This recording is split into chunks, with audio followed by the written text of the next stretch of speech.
Aroma ടിവിയുടെ എല്ലാ മാന്യ ശ്രോതാക്കൾക്കും വേഗം വരുന്ന കർത്താവായ യേശു ക്രിസ്തുവിന്റെ ധന്യതിരുനാമത്തിൽ വന്ദനത്തെയും സ്വാഗതത്തെയും അറിയിക്കുന്നു. അനുഗ്രഹീതവും മനോഹരമായ നല്ല നിമിഷങ്ങൾക്കായി നല്ല ദിവസത്തിനായി ഞാൻ കർത്താവിന് സ്തോത്രം ചെയ്യുന്നു. ഇന്ന് നമ്മൾ ക്ഷണം സ്വീകരിച്ച് നമ്മോടൊപ്പം ജോയിൻ ചെയ്തിരിക്കുന്നത് കർത്താവിന്റെ വിലപ്പെട്ട ദാസൻ പാസ്റ്റർ ഗിരീഷ് അവറുകളാണ്. തന്റെ ജീവിതാനുഭവം നമുക്ക് അവർക്ക് ശ്രദ്ധയോടെ പ്രാർത്ഥന സ്കിപ്പ് ചെയ്യാതെ അവസാനം വരെ കാണുകയും കേൾക്കുകയും ചെയ്യാം. ഈ സാക്ഷ്യത്തിന്റെ പല ഭാഗങ്ങളും ഒരുപക്ഷെങ്കിൽ നമ്മുടെ ജീവിതത്തിലേക്ക് നമ്മെ ഒന്ന് സ്വയം പരിശോധനയ്ക്ക് മുഖാന്തരമായി തീരുമെന്ന് ഞാൻ വിശ്വസിക്കുന്നു. കണ്ണ് നനയിക്കുന്ന, കരളലിയിപ്പിക്കുന്ന ഒരുപാട് അനുഭവങ്ങളുടെ ഓർമ്മകളിലൂടെ കർത്താവിന്റെ ദാസൻ തന്റെ ജീവിതം കടന്നുപോയത് നമ്മോടൊപ്പം പങ്കുവയ്ക്കുകയാണ്. ശ്രദ്ധയോടെ പ്രാർത്ഥനയോടെ അവസാനം വരെ സ്കിപ്പ് ചെയ്യാതെ എല്ലാവരും കാണണമെന്ന് പ്രത്യേകം ഓർപ്പിക്കുകയാണ്. നിങ്ങളുടെ പ്രിയപ്പെട്ടവർക്ക്, സുഹൃത്തുക്കൾക്ക് നിങ്ങൾ ഷെയർ ചെയ്ത് കൊടുക്കണം. നിങ്ങളുടെ വലിയൊരു അഭിപ്രായങ്ങളും നിർദ്ദേശങ്ങളും കമന്റ് ബോക്സിൽ രേഖപ്പെടുത്തുന്നതോടൊപ്പം തന്നെ നിങ്ങൾക്കൊരു പ്രാർത്ഥനാ വിഷയം ഞങ്ങളുമായി പങ്കുവയ്ക്കാൻ ആഗ്രഹിക്കുന്നുവെങ്കിൽ, അതല്ല മറ്റെന്തെങ്കിലും കാര്യങ്ങൾ നിങ്ങൾക്ക് അറിയണമെങ്കിൽ സ്ക്രീനിൽ കാണുന്ന വാട്സപ്പ് നമ്പറിൽ ഞങ്ങളെ അറിയിക്കൂ. ഞങ്ങൾ നിങ്ങൾക്ക് വേണ്ടി പ്രാർത്ഥിക്കുന്നു. സാക്ഷ്യം പറഞ്ഞ പ്രിയപ്പെട്ടവരോടൊപ്പം എല്ലാ തിങ്കളാഴ്ചയും രാത്രി 8:30 മണി മുതൽ ഓൺലൈനിലൂടെ നടക്കുന്ന പ്രാർത്ഥനാ കൂട്ടായ്മയിൽ നിങ്ങൾക്ക് സംബന്ധിക്കാവുന്നതാണ്. കർത്താവിന്റെ വിലപ്പെട്ട ദാസൻ പാസ്റ്റർ ഗിരീഷ് അവറുകളെ തികഞ്ഞ സ്നേഹത്തോടും ആദരവോടും കൂടി അരോമ ടി വി പ്രേക്ഷകരോടൊപ്പം സമയം ചെലവഴിക്കുന്നതിനായിട്ട് ക്ഷണിച്ചോളൂ. Praise the lord. ഈ അനുഗ്രഹിക്കപ്പെട്ടതായ നല്ല സന്ദർഭത്തിനായിട്ട് കർത്താവിനെ സ്തുതിക്കുകയാണ്. അരോമ ടി വി സംപ്രേഷണം ചെയ്യുന്ന സാക്ഷ്യ ഒരു സെക്ഷനിലോട്ട് എനിക്കും ഇങ്ങനെ കിട്ടിയ അവസരത്തിനായിട്ട് ഞാൻ നന്ദിപൂർവ്വം കർത്താവിനെ സ്തുതിക്കുകയാണ്. പ്രത്യേകിച്ച് അരോമ ടി വിയുടെ ചുമതല വഹിക്കുന്ന പാസ്റ്റർ ഡാനിയൽ ജോൺ ഗുജറാത്ത് അവർക്കും അതുപോലെ തന്നെ അരോമ ടി വി പ്രേക്ഷകർക്കും എനിക്ക് കിട്ടിയ അവസരത്തിന് നന്ദിപൂർവ്വം ഓർത്ത് കർത്താവിനെ സ്തുതിക്കുകയും പ്രിയപ്പെട്ടവരെ ഓർത്ത് കർത്താവിന് പ്രാർത്ഥിക്കുകയും ചെയ്യുകയാണ്. കർത്താവ് ധാരാളമായി സഹായിക്കട്ടെ. എൻ്റെ പേര് എ ഗിരീഷ്. ഞാൻ പാലക്കാട് ചിറ്റൂർ തത്തമംഗലം ഏരിയയിലാണ് ഞാൻ ജനിച്ചു വളർത്തപ്പെട്ടത്. എൻ്റെ ബാല്യകാലത്തെ ജീവിതാനുഭവത്തെ കുറിച്ച് പറയുകയാണെങ്കിൽ, ഞാൻ ഹിന്ദു വിശ്വാസ മാർഗ അടിസ്ഥാനത്തിലാണ് ഞാൻ ജനിച്ചു വളർത്തപ്പെട്ടത്. എൻ്റെ പിതാവ് സെൻട്രൽ ഗവൺമെന്റിൽ ഒരു പോസ്റ്റൽ ഡിപ്പാർട്ട്മെന്റിലാണ് ജോലി ചെയ്തുകൊണ്ടിരുന്നത്. ഞങ്ങൾ മക്കളിൽ 3 പേരിൽ രണ്ടാമതാണ് ഞാൻ. മൂത്തത് എൻ്റെ സഹോദരിയാണ്. തൊട്ടു താഴെ ഒരു സഹോദരനുണ്ട്. ഞങ്ങൾ 3 മക്കളാണ്. ബാല്യകാലത്തെ എൻ്റെ ജീവിതത്തിൽ ഒത്തിരി പ്രയാസകരമായ ഘട്ടങ്ങളിലൂടെ കടന്നു പോകേണ്ടി വന്നിട്ടുണ്ട്. അത് എൻ്റെ പ്രിയ മാതാവിൻ്റെ ശാരീരിക പ്രയാസമാണ്. ഞാൻ 7ാം ക്ലാസ്സിൽ പഠിക്കുന്ന സമയത്ത് എൻ്റെ അമ്മയ്ക്ക് ക്യാൻസർ രോഗം പിടിപെട്ടു. തൊണ്ടയ്ക്കകത്താണ്. അപ്പോൾ എൻ്റെ 3 വയസ്സിന് താഴെയാണ് എൻ്റെ ബ്രദർ. വളരെ ചെറുപ്രായമാണ്. എൻ്റെ 2 വയസ്സിന് മൂത്തതാണ് എൻ്റെ സഹോദരി. എൻ്റെ മാതാവിൻ്റെ ആ ക്യാൻസറിൻ്റെതായ ആ ഒരു പ്രയാസം കണ്ടെത്തിയത് തന്നെ 3ാമത്തെ സ്റ്റേജിലാണ്. വളരെ ശാരീരികമായ പ്രയാസങ്ങളിലൂടെ എൻ്റെ മാതാവ് കടന്നുപോയി. ട്രീറ്റ്മെന്റും ചികിത്സകളും ഒക്കെ കൈവിടപ്പെട്ട് ഭവനത്തിലായിരിക്കുന്ന സന്ദർഭത്തിൽ, ശരിയായ രീതിയിൽ പറയുകയാണെങ്കിൽ ഞങ്ങൾക്ക് നല്ലൊരു വിദ്യാഭ്യാസം പോലും ആ ശരിയായിട്ടുള്ള നിലയിൽ കിട്ടിയിട്ടില്ല. കാരണം എൻ്റെ സഹോദരി വീട്ടിലെ കാര്യങ്ങളൊക്കെ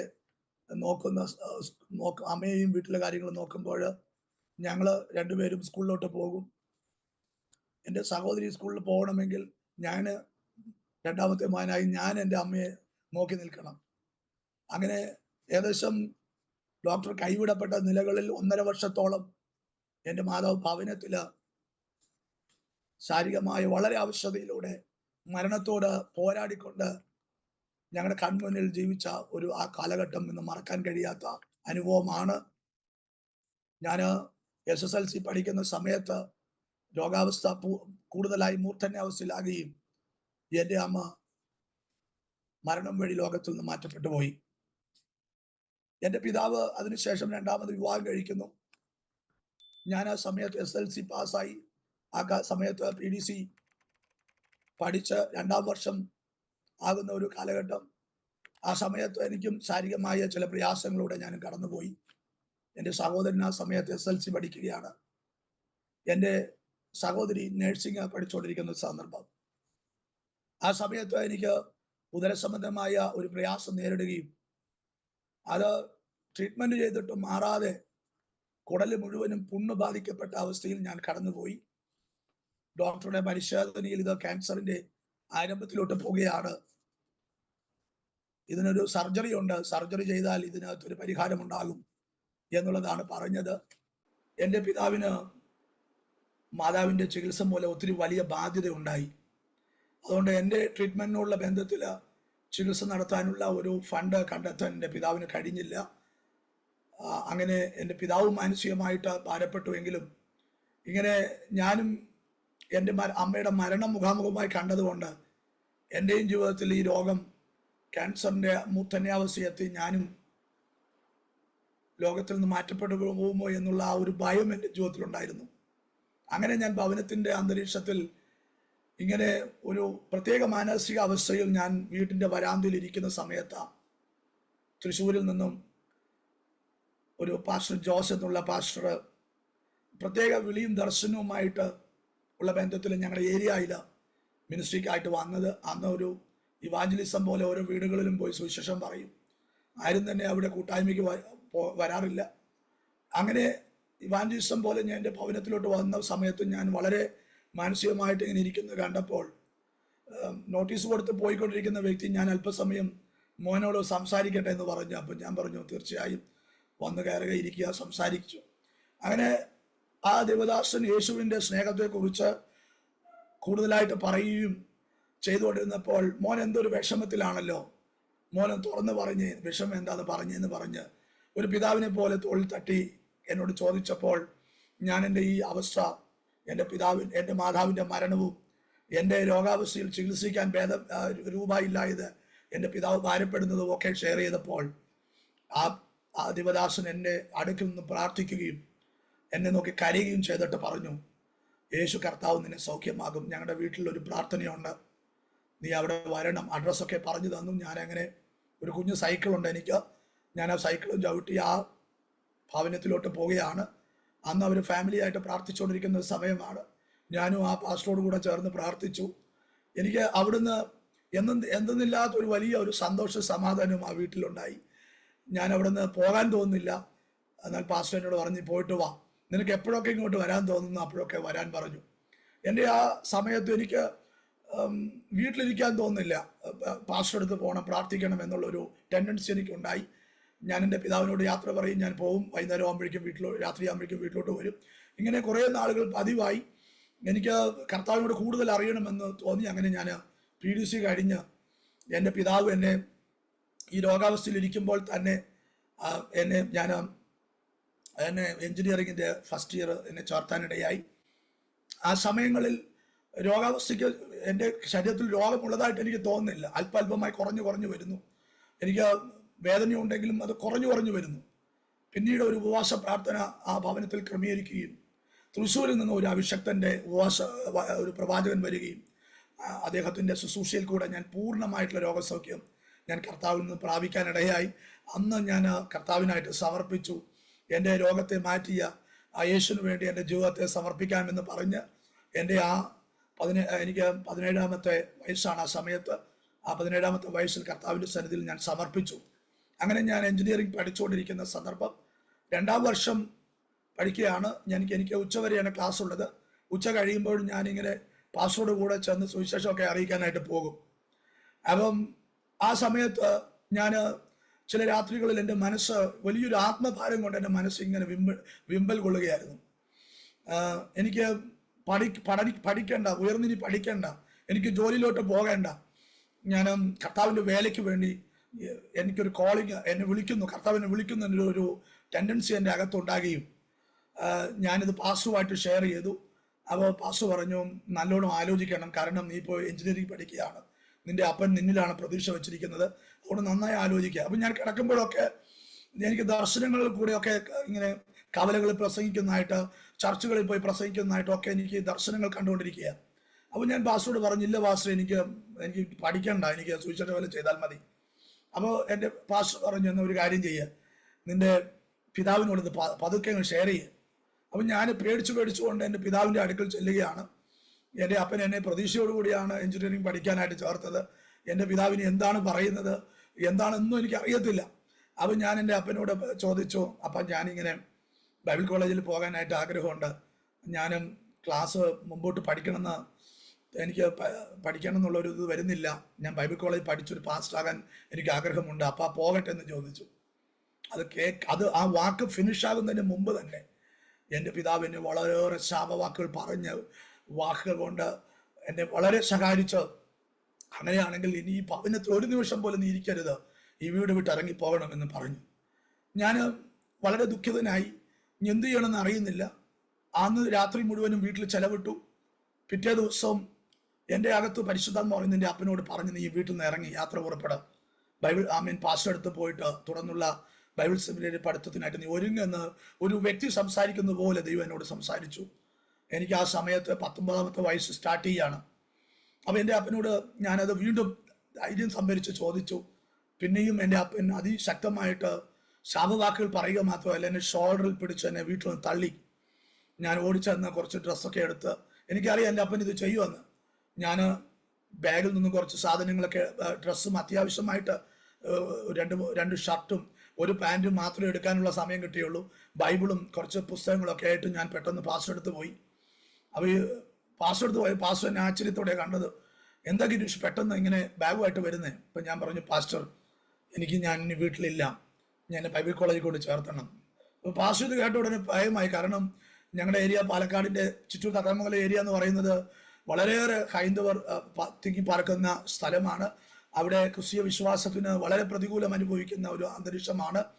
അപ്പോൾ അവിടെ നിന്ന് ഇങ്ങനെ ഒരു ബൈബിൾ സെമിനാരിയിലേക്ക് പോകാൻ വീട്ടിൽ നിന്ന് ഇറങ്ങി വന്നു കഴിയുമ്പോൾ കുടുംബക്കാരും ചർച്ചക്കാരും ഒക്കെ വന്ന് എന്നെ ഈ വീട്ടിൽ വന്ന് പ്രശ്നമുണ്ടാക്കൂ എന്നുള്ളൊരു ഭയമാണ് ഞങ്ങളുടെ പാസ്റ്റർക്ക് ഉണ്ടായത്. എന്നിട്ട് പാസ്റ്റർ പറഞ്ഞു, സാരമില്ല, നമുക്ക് എന്തെങ്കിലും വഴി കാണാമെന്ന് പറഞ്ഞ് പാസ്റ്റർ തോളിൽ തട്ടി അന്ന് എന്നെ ഭവനത്തിൽ താമസിപ്പിച്ചിട്ട് അടുത്ത ദിവസം എന്നെ വേറൊരു ദേവദാസിൻ്റെ ഭവനത്തിലോട്ട് കൊണ്ട് ആക്കി.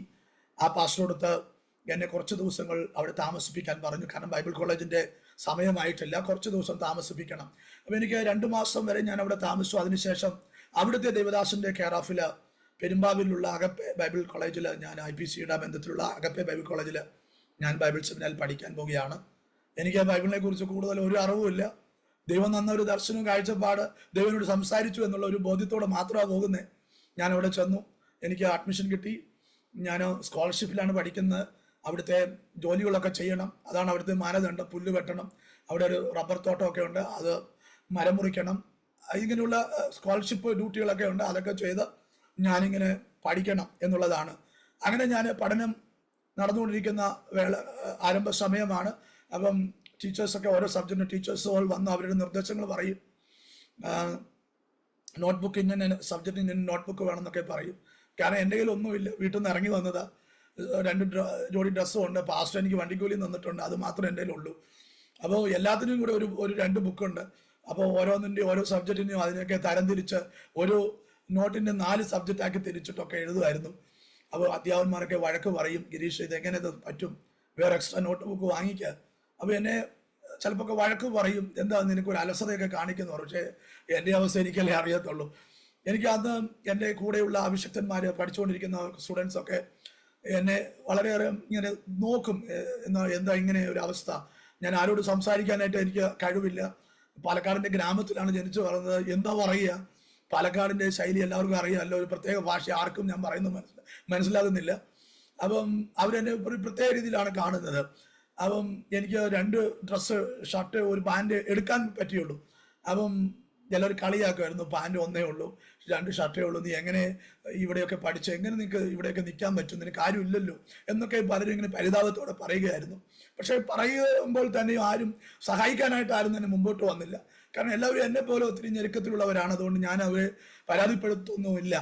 അപ്പോൾ എൻ്റെ ഒരു പാൻറ് 2-3 ദിവസമൊക്കെ ഇട്ട് കഴിയുമ്പോൾ അടുത്തത് ദിവസം ഇടണമെങ്കിൽ ബുദ്ധിമുട്ട് വരും. അപ്പോൾ രാത്രി ഞാൻ പാൻറ് അലക്കിയിട്ട് ഫാനിൻ്റെ കീഴിൽ വെച്ച് ഞാൻ കൈലി കൊടുത്തിട്ട് പകല് വെളുക്കുന്നത് വരെ ഈ ഫാനിൻ്റെ മുമ്പിൽ കൊണ്ടുവയ്ക്കും. അത് ഉണങ്ങിയതിന് ശേഷമാണ് അടുത്ത ദിവസം ആ പാൻറ് വീണ്ടും 3 ദിവസം ഉപയോഗിക്കും. ഇങ്ങനെ ഷർട്ട് മാറിയും ഇങ്ങനെ വളരെയേറെ, കാരണം വളരെ ഞെരുക്കത്തിലൂടെയായിരുന്നു പഠിച്ചുകൊണ്ടിരുന്നത്.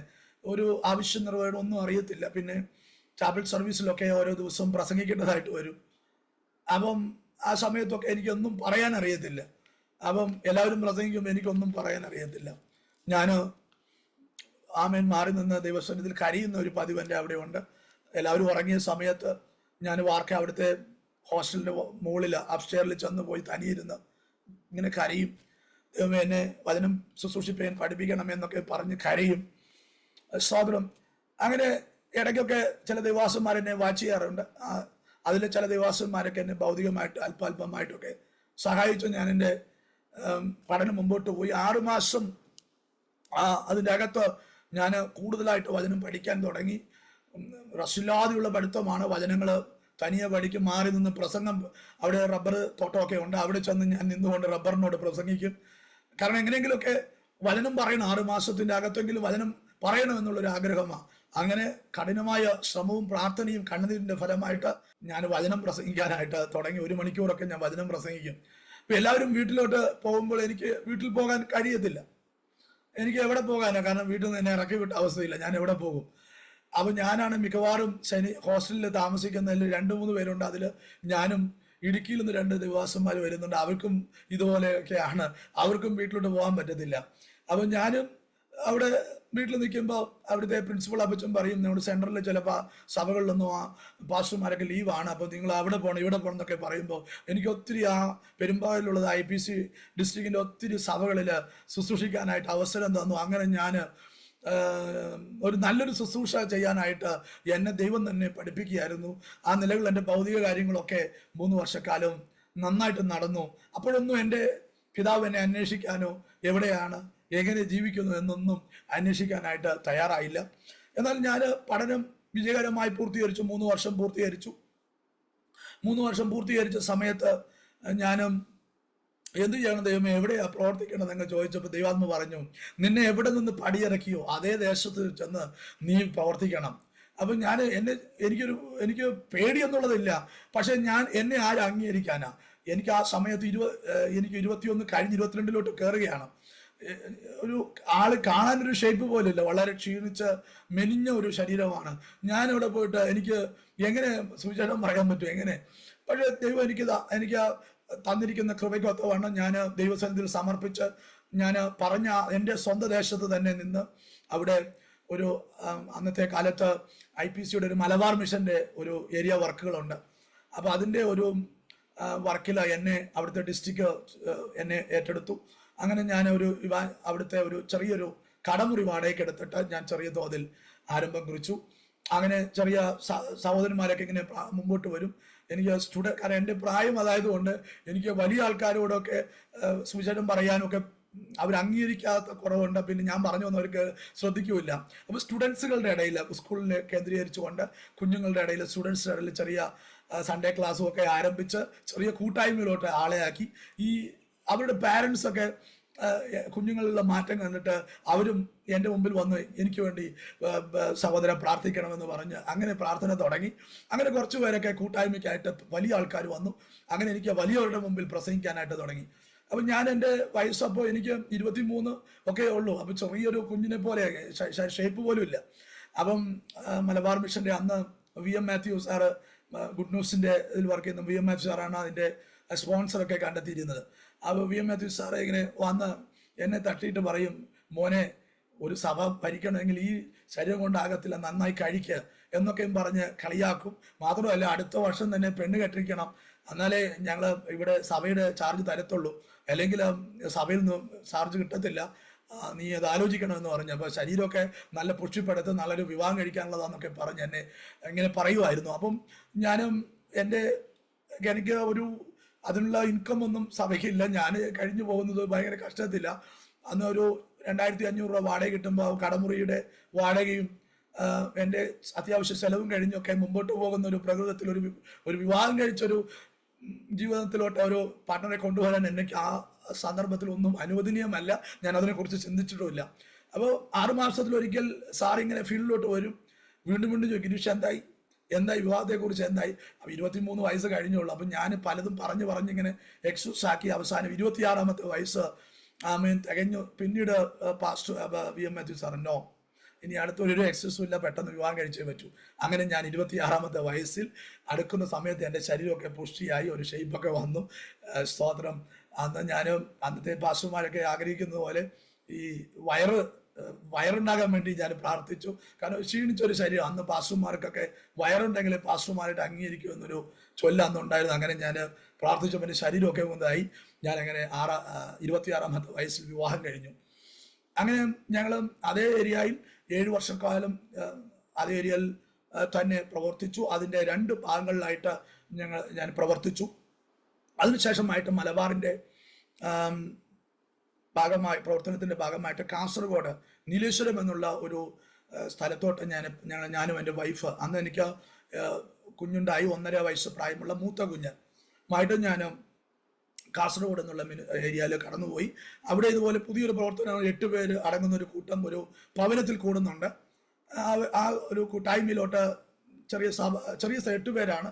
ആ ഭവനത്തിൽ എല്ലാവരും കൂടെ ഒരു 6 പേരും, വെളിയിൽ നിന്ന് 2 സഹോദരന്മാരും വരുന്നുണ്ട്. അപ്പം അവിടെ വാടക മാത്രം ഒരു സപ്പോർട്ടായിട്ട് തരും താമസിക്കാനുള്ളത്. അത് ഓഫീസിൽ നിന്ന് തരും. അത് 2500 രൂപയാണ്. വാടക കൊടുത്ത് കഴിയുമ്പോൾ ഈ സഭയിൽ നിന്നുള്ള വരുമാനം കൊണ്ട് ജീവിക്കണം. അതാണ് അവിടുത്തെ സിസ്റ്റം. അപ്പം ആഴ്ചയ്ക്ക് 50 രൂപ മാത്രമേ കിട്ടത്തുള്ളൂ. അത് ദശാംശവും എല്ലാം കൂടെ 50 രൂപയാണ്. പിന്നെ ആ ഫാമിലിയുടെ ദശാംശം എന്ന് പറഞ്ഞാൽ ഒരു 25 കിലോ റേഷനരിയാണ്. അപ്പം ആ റേഷനരിയുടെ എന്ന് പറഞ്ഞ് ഒറ്റ തിളയ്ക്ക് അത് മൊത്തം പായസം പോലെയാകും. അതുകൊണ്ട് സൂക്ഷ്മതയോടെ ഞങ്ങൾ വേവിച്ചെടുത്തിട്ടാണ് കഴിച്ച് ഞാനും എൻ്റെ ഭാര്യ കുഞ്ഞും മുമ്പോട്ട് പോകുന്നത്. ധാരാളം പട്ടിണികൾ കിടക്കേണ്ടി വന്നിരുന്നു. എന്നാലും അവിടെ നിന്നുകൊണ്ട് ഒരു വലിയ ആത്മഭാരത്തോടുകൂടെ ഞാനും എൻ്റെ ഭാര്യയും ഓരോരോ വീടുകൾ തോറും ഇറങ്ങി പ്രവർത്തിച്ചു. ആമേൻ. ഒരു മാറ്റവും വരുന്നില്ല. അവസാനം ഞാൻ ഭാരപ്പെട്ടു, ദൈവമേ, ഇവിടെ ഈ മലബാറിന് ഈ ഭാഗത്ത് വന്നിട്ട് ഒരു മാറ്റവും വരുന്നില്ലല്ലോ, ഞാൻ എന്ത് ചെയ്യും? ഇവിടെ വിട്ടു ഉപേക്ഷിച്ചു വേറൊരു ഫീൽഡ് തിരഞ്ഞെടുത്താലും എന്നൊക്കെ ആലോചിച്ചപ്പോഴും ദൈവം എന്നെ അവിടെ ഒരു 21 ദിവസം ഉപവാസം ഇരിക്കാനായിട്ട് ദൈവം എന്നോട് പറഞ്ഞു. ഒരു പ്രവൃത്തി ഇതിനകത്ത് വെളിപ്പെടുത്തുമെന്ന് പറഞ്ഞു. അങ്ങനെ ഞാനും എൻ്റെ വൈഫ് ഭാഗ്യമായിട്ട് ഞാൻ പൂർണ്ണമായിട്ടും 21 ദിവസം ഉപവാസം ഇരുന്നു. 20ാമത്തെ ദിവസം ദൈവത്തിൻ്റെ ആത്മാവ് എന്നെ ശക്തീകരിക്കുകയും ആ ദേശത്തിലെ ചില വ്യാപാര ശക്തികൾ ഒക്കെ ഉണ്ട്, അതിന് നേരെ പ്രാർത്ഥിക്കുക, ഇവിടെ ഒരു വലിയ പ്രവൃത്തി കാണും എന്നൊക്കെ പറഞ്ഞു. ഞാൻ ആ വ്യാപാര ശക്തി വെളിപ്പെട്ടതനുസരിച്ച് ഞാൻ അതിനുവേണ്ടി പ്രാർത്ഥിച്ച് അങ്ങനെ ആ നിലകളിൽ ഒരു അറ്റ്മോസ്ഫിയർ ഞാൻ അവിടെ ഉണ്ടാക്കിയെടുത്തു. എനിക്ക് ധൈര്യവും കിട്ടി. ഞാൻ അങ്ങനെ പ്രവർത്തിച്ചപ്പോൾ ഓരോ ആത്മാക്കൾ വരാൻ തുടങ്ങി. പെട്ടെന്ന് എൻ്റെ ഓഫീസിൽ നിന്നും എനിക്ക് വിളി വന്നു. മലബാറിൽ ഒരു 10 സഭകൾക്ക് വസ്തു വാങ്ങിക്കാനുള്ളൊരു പൈസ ഒരുങ്ങിയിട്ടുണ്ട്. അപ്പം ഞാൻ ഉപവാസം കഴിഞ്ഞതും ഈ ഒരു ഓഫറും മുമ്പിൽ വന്നപ്പോൾ എനിക്ക് മനസ്സിലായി ദൈവം എന്നെ ഉപവസിപ്പിച്ചത് ഈ ഒരു ബന്ധനം അഴിക്കാൻ വേണ്ടിയാണ് എന്ന് മനസ്സിലാക്കി ഞാൻ അങ്ങനെ നീലേശ്വരത്തിൻ്റെ ആ ഏരിയയിൽ ഒരു 10 സെന്റ് സ്ഥലം ഞാൻ വാങ്ങിച്ചു. അങ്ങനെ ഇരുന്നപ്പോൾ ഈ വസ്തു കൊണ്ട് ഞാൻ എന്ത് ചെയ്യും? ദൈവമേ, ഇവിടെ ഒരു കൂട്ടായ്മ ഉണ്ടല്ലോ, ഇവിടെ ഒരു ഹാള് പണിയണമല്ലോ. അപ്പോൾ അവരത് മാത്രമേ ചെയ്യാനായിട്ട് സാധിച്ചുള്ളൂ. പിന്നെയും ഞാൻ പ്രാർത്ഥിക്കാൻ തുടങ്ങി. ആ സ്ഥലത്ത് പോയി എപ്പോഴും പ്രാർത്ഥിക്കുന്ന പതിവുണ്ടായിരുന്നു. അങ്ങനെ ഇതായപ്പോൾ ഈ മലബാർ മിഷൻ വിസിറ്റിംഗ് ആയിട്ട് കുവൈറ്റിൽ നിന്നും ഒരു കൂട്ടം ആൾക്കാർ വന്നു. എൻ്റെ സ്ഥലമൊക്കെ വിസിറ്റ് ചെയ്തപ്പോൾ അവർ ഒറ്റ നോട്ടത്തിന് പറഞ്ഞു, നമുക്കിവിടെ ഒരു ഹാള് പണിയണം. അവർ അന്നേരം തന്നെ പോയി. അടുത്ത മാസത്തിൽ എന്നോട് എൻ്റെ ഡിസ്ട്രിക്ട് പാസ്റ്റർ പറഞ്ഞു, ആ കാര്യങ്ങളൊക്കെ ഹാള് പണിയാനുള്ള എല്ലാ കാര്യങ്ങളും ക്രമീകരിച്ചോ, റെഡി ആയിട്ടുണ്ടെന്ന് പറഞ്ഞു. അങ്ങനെ ഒരു മഹാ അത്ഭുതം എന്ന് വണ്ണം ഞാൻ മലബാറിൻ്റെ നീലേശ്വരം എന്നുള്ള സ്ഥലത്ത് ഞാനൊരു 10 സെന്റ് സ്ഥലം വാങ്ങിയും അവിടെ ഹാള് പണിയും ചെയ്യുന്നു. ആ സമയത്ത് എൻ്റെ ജീവിത പങ്കാളി 2ാമത് പ്രഗ്നൻ്റ് ആകുന്നു. ഇളയ മോനെ 8ാമത് മാസമാണ്, പൂർത്തിയായിട്ടില്ല. ഡെലിവറിയുടെ സമയം മുമ്പ് തന്നെ വൈഫിന് പ്രസവത്തിൻ്റെ പ്രയാസമുണ്ടായി. അന്നേരം തന്നെ ഡെലിവറി ആകാൻ 8ാം മാസത്തിലായതുകൊണ്ട് കുഞ്ഞിന് ഫിസിക്കലി ഒത്തിരി പ്രയാസങ്ങൾ ഉണ്ടായി. കാഞ്ഞങ്ങാടുള്ള ഒരു ഹോസ്പിറ്റലാണ് ഡെലിവറി എടുത്തത്. എന്നാൽ 4ാമത്തെ ദിവസമായിട്ട് കുഞ്ഞിന് ഒരു ചലനവുമില്ല. 4ാമത്തെ ദിവസമായപ്പോൾ കുഞ്ഞിൻ്റെ മൂക്കിൽ കൂടെ ചെറിയ ബ്ലീഡിങ് വന്നു. അപ്പോൾ ഡോക്ടർ എന്നെ പേഴ്സണലായിട്ട് വിളിച്ച് പറഞ്ഞു, ഇനി കുഞ്ഞ് കുറച്ച് മണിക്കൂർ മാത്രമേ ജീവിച്ചിരിക്കുകയുള്ളൂ, അതുകൊണ്ട് എന്താ ചെയ്യേണ്ടതെന്ന് ഞങ്ങൾക്ക് അറിയുന്നില്ല. അടുത്തൊരു ഹോസ്പിറ്റലാണെങ്കിൽ ഇന്ത്യാന ഹോസ്പിറ്റലുണ്ട്, അതും മാംഗ്ലൂർ പോകണം, ചിക്ക്മാംഗ്ലൂർ പോകണം. അത്രയും ദൂരം ഈ കുഞ്ഞെത്തില്ലല്ലോ, എന്താ ചെയ്യേണ്ടത് എന്ന് ഡോക്ടർ ചോദിച്ചു. അപ്പം ഞാനും വൈഫ് ഇത് എന്താണെന്നൊന്നും വൈഫിനോടും പറഞ്ഞിട്ടില്ല. വൈഫ് മനസ്സിലായി എന്തോ ഒരു അപാകത ഉണ്ടെന്ന്. വൈഫും പൊട്ടിക്കരയുന്നുണ്ട്. ഞാൻ ഐസിയുടെ മുമ്പിൽ നിന്നുകൊണ്ട് എൻ്റെ കുഞ്ഞിനെ ഇങ്ങനെ നോക്കിക്കൊണ്ടിരിക്കുമ്പോൾ ദൈവത്തിൻ്റെ ആത്മാവ് എന്നോട് ഇങ്ങനെ ഇടപെട്ടു, കുഞ്ഞിൻ്റെ പ്രാണന് ഒരു ഹാനിയും വരില്ല, നീ സുരക്ഷിതമായിരിക്കുക, അടുത്ത ഹോസ്പിറ്റലിലോട്ട് റെഫർ ചെയ്ത് നീ കൊണ്ടുപോകുമെന്ന് പറഞ്ഞു. അങ്ങനെ ഞാൻ എൻ്റെ ഡോക്ടറോട് പറഞ്ഞു, ഡോക്ടർ കുഞ്ഞിനെ റെഫർ ചെയ്തോളൂ, ഞാൻ കൊണ്ടുപോകാം. അപ്പോൾ ഡോക്ടർ പറഞ്ഞു കുഞ്ഞിനെ റെഫർ ചെയ്യുന്നതിന് മുമ്പ് പെട്ടെന്ന് തന്നെ എൻ്റെ അധികാരികൾ വന്നു, ഇത്രയും രൂപ 28,000 രൂപ ബില്ലുണ്ട്, അത് പേ ചെയ്താൽ ഈ കുഞ്ഞിനെ ഇവിടെ നിന്ന് എടുക്കാൻ പറ്റത്തുള്ളൂ. അപ്പോൾ പറഞ്ഞു കുഞ്ഞിനെ ഒന്ന് വിട്ടതാ, അപ്പം ഞങ്ങൾ വന്നിട്ട് എങ്ങനെയെങ്കിലും പേ ചെയ്ത് അഡ്ജസ്റ്റ് ചെയ്യാം. അപ്പോൾ അവർ പറഞ്ഞു കുഞ്ഞിനെ മാത്രം വിട്ടുതരാം, അമ്മയെ വിട്ടുതരാൻ പറ്റത്തില്ല, പൈസ തന്നാലേ വിട്ടുതരാൻ പറ്റുള്ളൂ. ഞാൻ ആ കുഞ്ഞും 2 നഴ്സുമാരെൻ്റെ ആംബുലൻസിലിട്ട് ആ കുഞ്ഞിനെയും നഴ്സുമാർ കൈപ്പിടിച്ച് ഞാൻ അവിടെ നിന്നുകൊണ്ട് ചെറിയൊരു തുച്ഛമായ പൈസയുമായിട്ട് പോവുകയാണ്. സ്തോത്രം. ഡോക്ടർ പറഞ്ഞു വഴിയിൽ എന്ത് സംഭവിക്കാം, പക്ഷെ ഞാൻ കേട്ടൊരു ദൈവശബ്ദമുണ്ട്, കുഞ്ഞിന് പ്രാണന് ഒരു ഹാനിയും വരത്തില്ലെന്ന്. അങ്ങനെ ഉറച്ചു നിന്നു. അവിടെ 1.5 മണിക്കൂർ എത്തേണ്ട സ്ഥാനത്ത് ഒരു 3/4 മണിക്കൂറിനുള്ളിൽ തന്നെ ആ വ്യക്തി അവിടെ കൊണ്ട് എത്തിച്ചു. ഡോക്ടർ ഞാടി പിടിക്കുമ്പോൾ ചെറിയൊരു ചലനം മാത്രമേ ഉള്ളൂ. അപ്പോൾ അന്ന് ഡോക്ടർ ഒരു അലി ഡോക്ടറാണ് അന്ന് ഇന്ത്യാന ഹോസ്പിറ്റലിൽ. ഇന്ത്യാന ഇന്റർനാഷണൽ ഹോസ്പിറ്റലാണ്. എൻ്റെ കയ്യിൽ തുച്ഛമായ പൈസയായിട്ടാണ് പോകുന്നത്, എന്ത് ചെയ്യണമെന്ന് അറിയത്തില്ല. അവിടെ ചെന്നപ്പോൾ ഡോക്ടർ പറഞ്ഞു 24 ഞങ്ങളൊരു ആൻറ്റിബയോട്ടിക് ചെയ്യാം, 24 hours കഴിഞ്ഞിട്ട് ഗ്യാരണ്ടിയുള്ളൂ, സാധ്യത ഒട്ടുമില്ല, അതുകൊണ്ട് നിങ്ങൾ പ്രാർത്ഥിക്കുക എന്ന് പറഞ്ഞു. അങ്ങനെ ഞാൻ ഐശ്വര്യ മുമ്പിൽ നിന്ന് പ്രാർത്ഥിക്കുക, ആ 24 hours വേണ്ടി കാത്തിരിക്കുക. ഡോക്ടർ അവരുടേതായ ചെലവിൽ എല്ലാ കാര്യങ്ങളും ചെയ്യുന്നുണ്ട്. അപ്പം ഞാൻ എൻ്റെ സഭാവിശ്വാസികളോടത്തൊക്കെ കാര്യങ്ങൾ പറഞ്ഞു. അവർ അവിടെ നിന്നൊക്കെ പണം അഡ്ജസ്റ്റ് ചെയ്ത് പൈസയുമായിട്ട് വന്നു. അപ്പോൾ ട്രീറ്റ്മെൻറ്റ് നടക്കട്ടെ എന്ന് പറഞ്ഞ് മുമ്പ് പോവുക. 24 മണിക്കൂർ കഴിഞ്ഞപ്പോൾ ഡോക്ടറെ എന്നെ ഈ കൂടെ ബൈസ്റ്റാൻഡറെയൊക്കെ കാണാൻ വേണ്ടി ഡോക്ടർ വരികയാണ്. ആ സമയത്ത് എൻ്റെ മനസ്സ് മുഴുവൻ മുഖത്ത് പിടയ്ക്കുന്നുണ്ട്, മനസ്സ് പിടയ്ക്കുന്നുണ്ട്, മുഖം എൻ്റെ കണ്ണ് മുഴുവനും ഡോക്ടർ അലിയുടെ മുഖത്താണ് നോക്കുന്നത്. അപ്പോൾ അലി എന്നെ കണ്ടു, ഗിരീഷ് വന്നാട്ടെന്ന് പറഞ്ഞു. വന്നാട്ട് പറയുമ്പോൾ ആ മുഖം ഇങ്ങനെ നോക്കിക്കൊണ്ടിരിക്കുക, മുഖം ഇങ്ങനെ സ്മൈൽ ചെയ്തു. അപ്പോൾ എനിക്ക് പിടികിട്ടി എന്തോ ഒരു മിറാക്കിൾ നടന്നിട്ടുണ്ടെന്ന്. ഡോക്ടർ അലി പറഞ്ഞൊരു വാക്ക് എന്നെ ഇന്നും ഓർക്കുന്നുണ്ട്, ആമേൻ, കുഞ്ഞിന് പുനർജന്മമാണ് കേട്ടോ. ഞങ്ങൾ ഒരിക്കലും പ്രതീക്ഷിച്ചിട്ടില്ല ഈ കുഞ്ഞ് ഈ ആൻറ്റിബയോട്ടിക് പ്രതികരിക്കുമെന്ന്. ഇതൊരു പുനർജീവനാണ്. കാരണം ഞാനും എൻ്റെ അന്ന് സഭാമക്കൾ കണ്ണുനീരോടെ പ്രാർത്ഥിച്ചു. ഞാൻ ഐശ്വര്യ മുമ്പിൽ കൈനീട്ടി പ്രാർത്ഥിച്ചുകൊണ്ടിരിക്കുക, ആ വാക്തത്വം പിടിച്ചുകൊണ്ട് പ്രാർത്ഥിക്കുക. അപ്പോൾ എനിക്ക് മനസ്സിലായി എൻ്റെ ദൈവം പ്രവർത്തിച്ചു. 19 ദിവസം അവിടെ കഴിയേണ്ടി വന്നു. എനിക്ക് എൻ്റെ ചർച്ചുമായി ബന്ധപ്പെട്ടതും എൻ്റെ ഡിസ്ട്രിക്റ്റിൻ്റെ ചുമതല വഹിക്കുന്ന ദേവദാസൻ പലയിടങ്ങളിലും ഈ കാര്യങ്ങൾ ഷെയർ ചെയ്യുകയും ഫണ്ട് ഉണ്ടാക്കുകയും ചെയ്ത് അവിടെ ഏകദേശം എല്ലാ കാര്യങ്ങളും ക്രമീകരിച്ച് ഞാനങ്ങനെ ഹോസ്പിറ്റലിൽ നിന്നും പുറത്തു വന്നു. ഡോക്ടർ കുഞ്ഞായതുകൊണ്ട് കുറച്ച് എല്ലാത്തിനും കാലതാമസം, കുറച്ചൊക്കെ സമയം കഴിയണമല്ലോ സംസാരിക്കണമെങ്കിൽ. കൈകാലുകൾ ചലിപ്പിക്കുന്നുണ്ട്, വേറെ ഒന്നും ആക്ഷനൊന്നുമില്ല. അപ്പം 6 മാസം കഴിഞ്ഞു, ഒരു മാറ്റവും കാണുന്നില്ല. 1 വയസ്സിനോട് അടുക്കുന്നു, ഒരു മാറ്റവും കാണുന്നില്ല. കുഞ്ഞ് കഴുത്തുറയ്ക്കുന്നില്ല, കുഞ്ഞ് എഴുന്നേറ്റിരിക്കുന്നില്ല, കമിഴുന്നില്ല. ഞങ്ങൾക്ക് ആകെ പേടിയാകാൻ തുടങ്ങി. അപ്പം ഈ കുഞ്ഞിന് ആൻറ്റിബയോട്ടിക് കൊടുത്ത് ഡോക്ടർ പോകുമ്പോൾ പറഞ്ഞു കുഞ്ഞിന് ആൻറ്റിബയോട്ടിക് കൊടുക്കുന്നതിന് മുമ്പ് ഒരു കാര്യം പറഞ്ഞിട്ടുണ്ടായിരുന്നു, ഒന്നുകിൽ കുഞ്ഞിന് മരണം സംഭവിക്കും, ഇല്ലെങ്കിൽ അവന് ചലിക്കുന്നേ ഉണ്ടാവുള്ളൂ, ഒരു ചലനമറ്റ ശരീരവുമായിട്ട് ഇങ്ങനെ ജീവശവം പോലെ ഇങ്ങനെ കിടക്കും. ഇത് രണ്ടാണ് സംഭവിക്കാൻ പോകുന്നതെന്ന് പറഞ്ഞു. പക്ഷെ ഞാൻ ആ കാര്യം ഒന്നും മറന്നുപോയി. പക്ഷേ ആ കാര്യം പെട്ടെന്ന് ഓർമ്മ വന്നപ്പോൾ ഓർത്തു, ഇനി എൻ്റെ കുഞ്ഞിന് ചലനം ഉണ്ടാകത്തില്ലയോ, ഈ അവസ്ഥയിൽ തന്നെയാണോ? ഞങ്ങൾ രണ്ടാളും മാറി മാറി കരഞ്ഞു. ആ സമയത്ത് ഞങ്ങളുടെ ട്രാൻസ്ഫറായിട്ട് ഞാൻ സ്വന്തം ദേശത്തോട്ട് വരികയാണ്. ട്രാൻസ്ഫറുള്ള ബന്ധത്തിൽ സ്വന്തം ദേശത്ത് വരുന്നു. കാരണം ഈ കുഞ്ഞിൻ്റെ അവസ്ഥയും കണ്ട് ഞങ്ങൾക്ക് എങ്ങനെ ഇവിടെ നിൽക്കാൻ പറ്റുമെന്ന് സ്വന്തം ദേശത്ത് ഒരു സഭയെടുത്ത് ഞങ്ങൾ മുമ്പോട്ട് പോവുകയാണ്. 1.5 വയസ്സായി കുഞ്ഞിന് സംസാരിക്കുന്നില്ല, ഭക്ഷണം കഴിക്കുന്നില്ല. ഭക്ഷണം എന്ന് പറഞ്ഞാൽ ലിക്വിഡായിട്ടാണ് കൊടുക്കുന്നത്. ഒരു ഖരപദാർത്ഥമായിട്ട് കുഞ്ഞിന് കൊടുത്തു കഴിയുമ്പോൾ കുഞ്ഞ് വോമിറ്റിങ് എടുക്കുക. എന്ത് ചെയ്യും? അപ്പോൾ മറ്റു ദേവദാസന്മാരൊക്കെ ഇങ്ങനെ പരിഹസിക്കും, കണ്ടില്ലേ കുഞ്ഞിൻ്റെ അവസ്ഥ, ഇങ്ങനെ ദേവദാസനായിട്ട് എന്താ കാര്യം, കുഞ്ഞിന് വേണ്ടി പ്രാർത്ഥിച്ച് സൗഖ്യമായി. ഞങ്ങൾ അവോളം പ്രാർത്ഥിക്കുന്നുണ്ട്, ഒരു മാറ്റവും കുഞ്ഞിന് കാണുന്നില്ല. എന്ത് ചെയ്യാൻ പറ്റും?